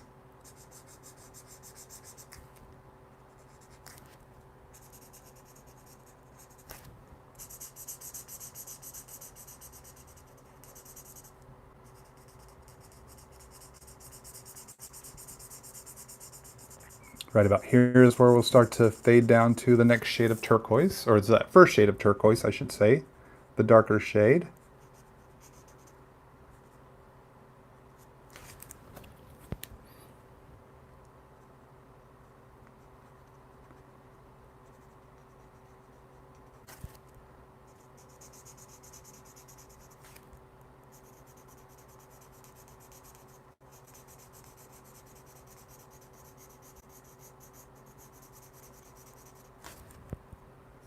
All right, let's keep that black handy, but I need to go to the 2561. So I determined to be my darkest shade of teal. So I'm going to pull from that black. So I can already see the ink starting to merge and blend from that black down into the white. Always keeping in mind, lighter shades of turquoise are going to come into play. Still maintaining that halo around Spidey. So I want to color up into that black. I need to let these inks activate each other so I can get as smooth of a transition as possible. So I'm coloring this turquoise into the blue, but since I colored this turquoise into that black, check it out, gang. No black shows up in the tip. That's a sign of a quality marker, not those cheapo markers I was talking about earlier in the broadcast, like when I was a kid. The drugstore markers I purchased for like $3 back in the 1980s. And if I got any black in the yellow tip of that marker, that yellow marker was doomed. Would forever have a black line streak in it. Your higher quality markers tend not to be infected by a darker color. The lighter colors are not infected by a darker color. And if for some reason it is, if that does happen, your higher quality markers will have replacement nibs. So you can just pop out the infected nib, or the worn out nib even. If I know I wear out nibs because I do a lot of coloring. You can just pop it out, pop in a new one, keep on rocking your sweet arts. Really get that turquoise up into the black there.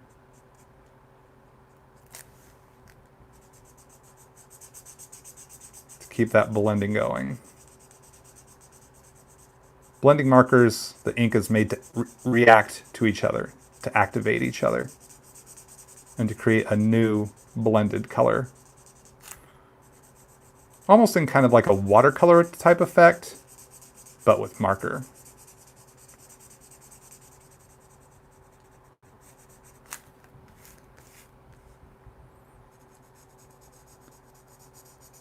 So, appreciate everyone hanging out with me here this Saturday as I draw and experiment with these new Arteza markers. If you just tuned in, I'm using these Arteza brand Everblend markers and Inkonic multi-liners. I've got links to these in my YouTube or description below if you want to check them out. And I have a coupon code, my special coupon code. You can go to my affiliate link there and you can use the coupon code for 10% off your order, which could be pretty substantial. So be sure to check that out if you like what you see here. All right, let's kick this over to the 265 as our next shade of teal down. Teal, turquoise, blue-green. I've heard it both ways.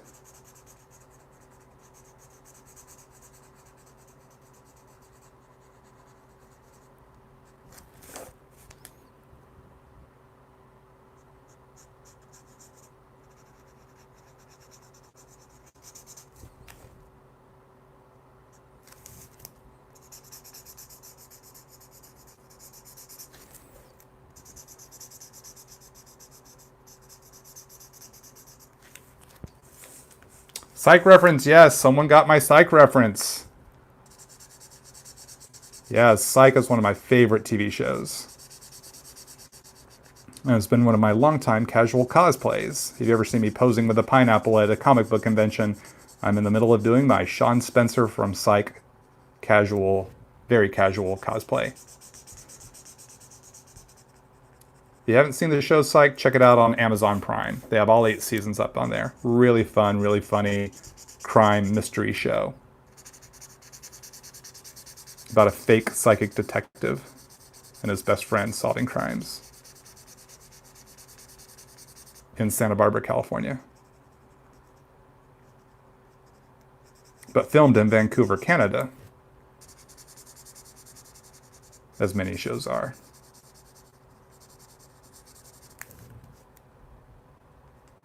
So just a little bit more of the turquoise, teal, blue-green to go, and I think we'll have the colors done here on this Spidey commission.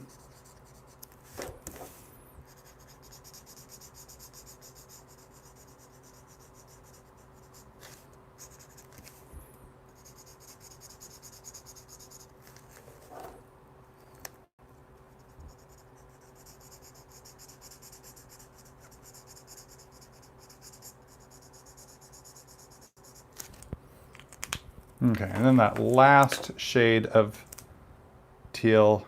Actually, this marker is called Turquoise, so this is legit turquoise now.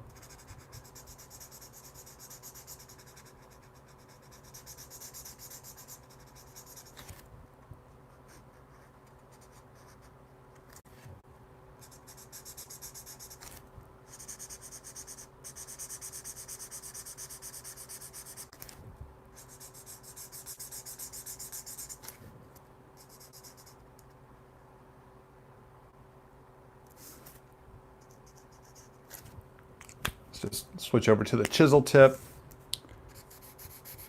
for a nice, smoother application of ink.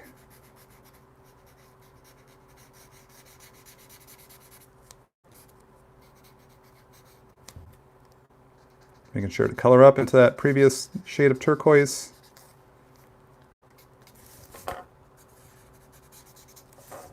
To get that blending going.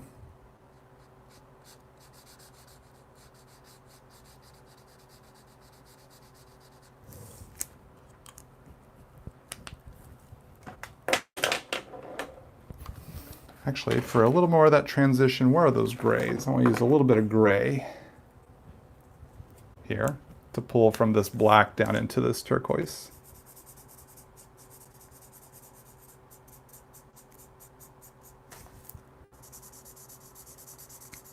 It's a pretty big jump to go from black right to that dark shade of turquoise. So just going to bring in a little gray here just to kind of smooth out that transition.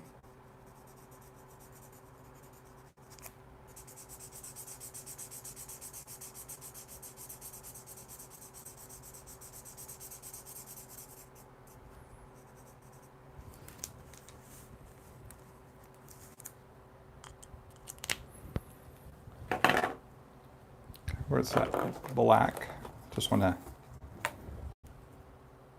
just hug this halo a little tighter.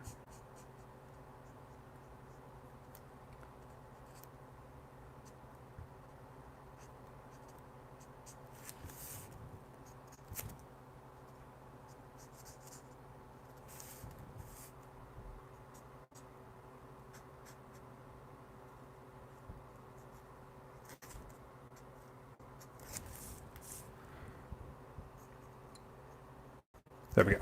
Just want to hug it a little tighter. All right. Well, there we go. Let's put my signature on here. Let's grab these. I was inking with the Inkonic Pens earlier. If y'all missed that, make sure you tune back in and watch the beginning of this live stream. So they have these are the inking pens I was using. So I need to grab. Want to grab the black here and use this to sign off this illustration.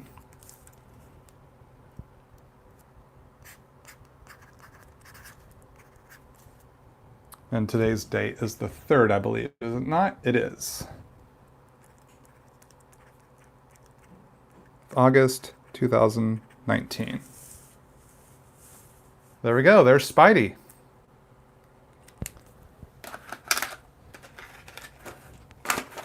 Just close up this tin.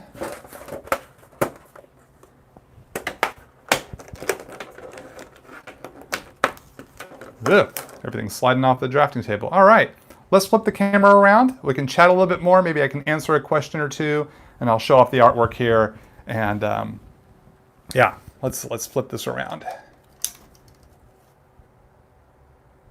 So where is the there's the flippy button. Hey gang, let me readjust the rig here. Get plugged back in. There we go. All right. Wow, that was a lot of fun. Here is the finished product. Spidey on a Peter Parker Spider-Man 300 cover. A lot of fun doing this, and it was a lot of fun working with the Arteza products, the Inkonic pens, and the don't fall off, and these Everblend Art Markers. Was using the 60 pack here, the 60 count wallet. Yeah, really fun marker. So like I said, if you liked what you saw, you're interested, the links are in my video description below. We have 1 month that you can utilize the 10% off coupon, which is Todd Nauck 1, but that's listed below, and links for both US and the European store. So you can choose the right store for your part of the world. My affiliate link is there. So, and also links to these exact products. So if you want to go straight to the Artblend 60 count set or the 48 count Inkonic pen set, you can do that. So let's tackle a couple of questions and then we'll sign off for today.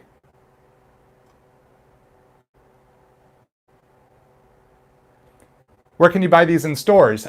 Check your local brick and mortar store. Ask if they carry Arteza art products. That's probably your best bet.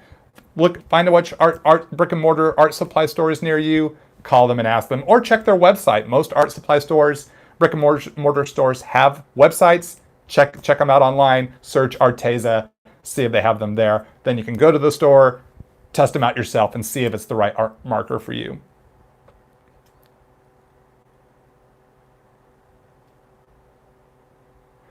Well, I go to Comic-Con Paris. If they invite me, I would love to be a guest at Comic-Con Paris.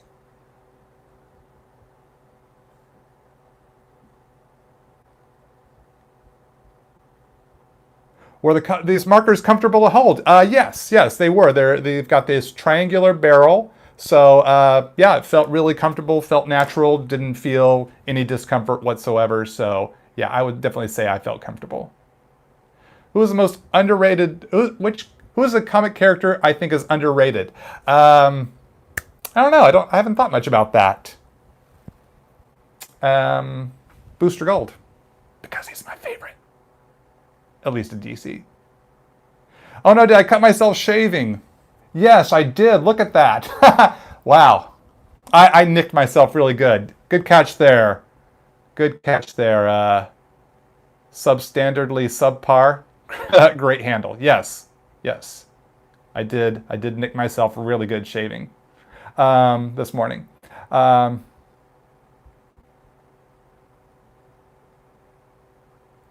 Is being a comic book artist a well-paying job, or do I do other stuff simultaneously? I've made a full-time living drawing comic books as my main career. I have worked on little things on the sides, but doing comic books, going to conventions, commissions, everything comic related has been a viable career for me. Yes, it has been. Well-paying, I feel that it's paid, it's kept me alive all this time, so I'm very thankful, feel very blessed. So it all depends on where you live and what your needs are and how well you can, maintain your project.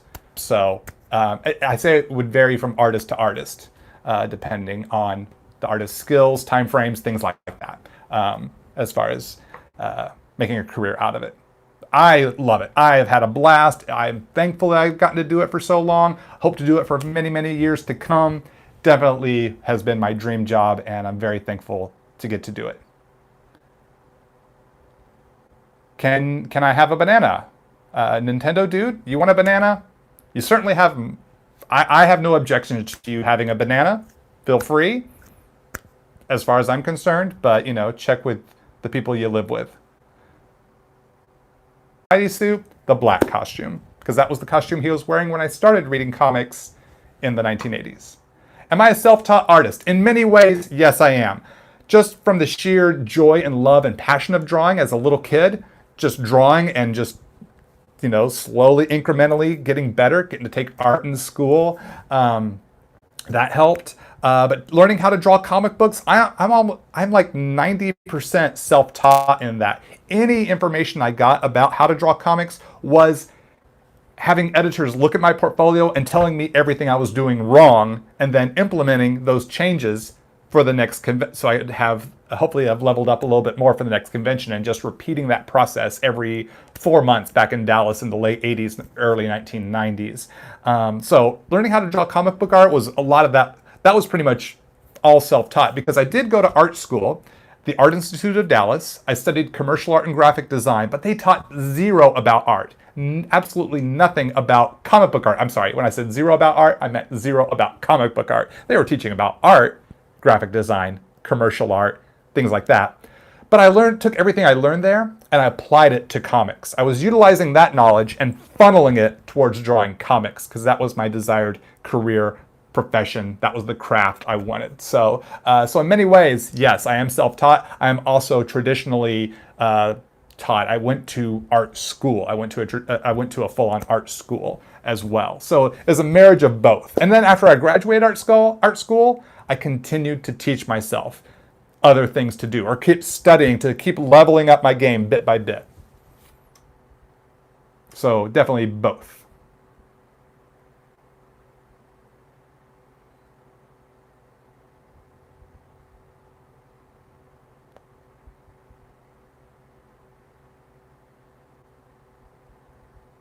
Let's see, do I ever use acrylic paints? Not yet.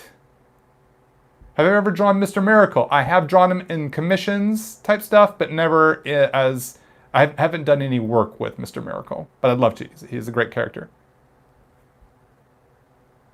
How did I learn to color? I just started doing it.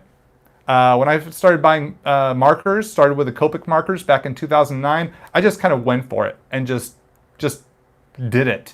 And definitely learned along the way. Trial and error and just learning from my mistakes has been my greatest teacher, as Yoda says. Will I give you a back rub? No, you haven't even finished the banana that you wanted. So you go eat your banana, and I'm sorry, I cannot give you a back rub. But it never hurts to ask. Could I do Professor X from House of X on a Post-it note? Maybe someday. Ever drawn Hordak before? No, I have not. But he would be fun to draw sometime. What's my favorite a cappella bluegrass band? I don't know the name, but any of the ones that showed up on the Andy Griffith Show back in the early 1960s, I think those performers were really good. Is it more common to work as a freelancer, as an artist, or as an employee? In the world of comics, I would say most of us work freelance. We are general contractors. Occasionally we can be signed exclusive for a period of time, but most of the time I'd say most of our career is, for most of us, is working freelance. Fan of the question from DC? I enjoy the question. I think he's a great character. Or I guess now, is it a she? I know question was a she for a time, but he, she. The question's a great character, great concept. Do I think multi-liners will work well with Copic markers? Yes, I've been working with multi-liners and Copic markers for years. You can see a bunch of those videos here on my channel.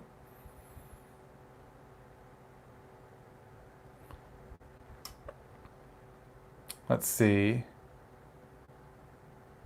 My voice got delayed? Was it not synced up? Oh dear, I hope that's not the case. We'll keep this short then.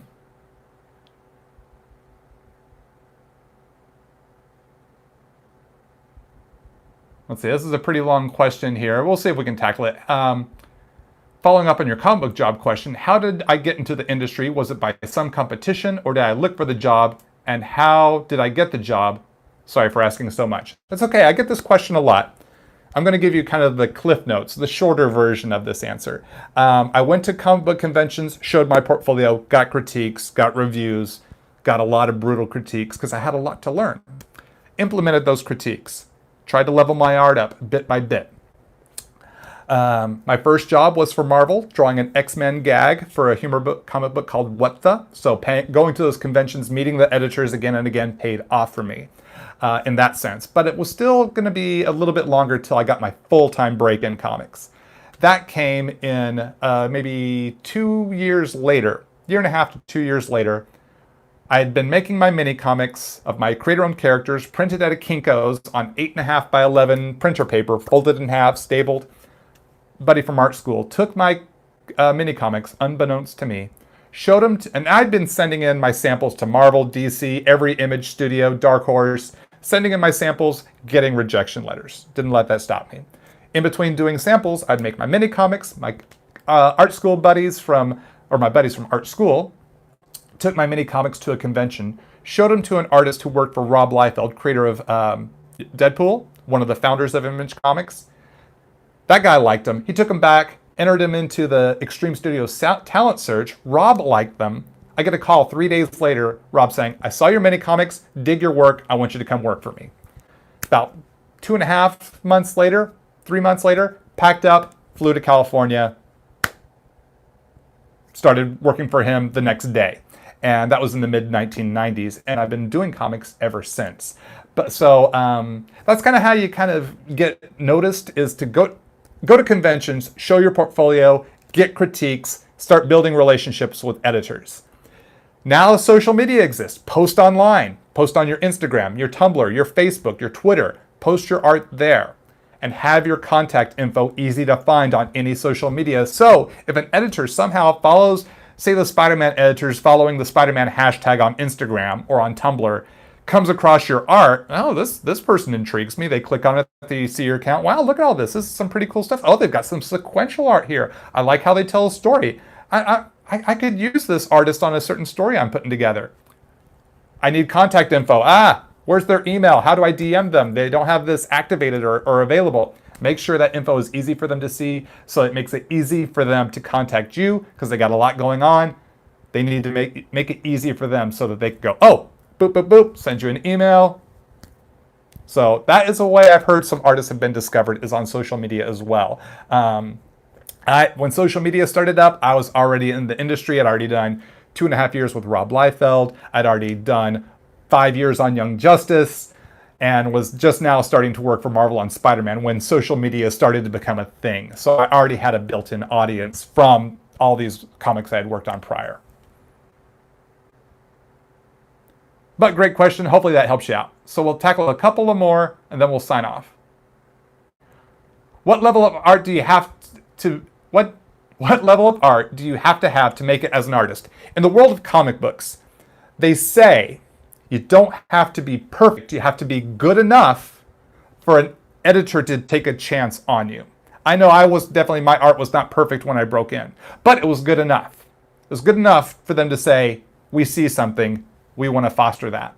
So don't worry about how perfect your art is. Just keep trying to do better than you did the previous day. Even if it's just a little bit better. Oftentimes we evolve in micro steps. Just little tiny steps.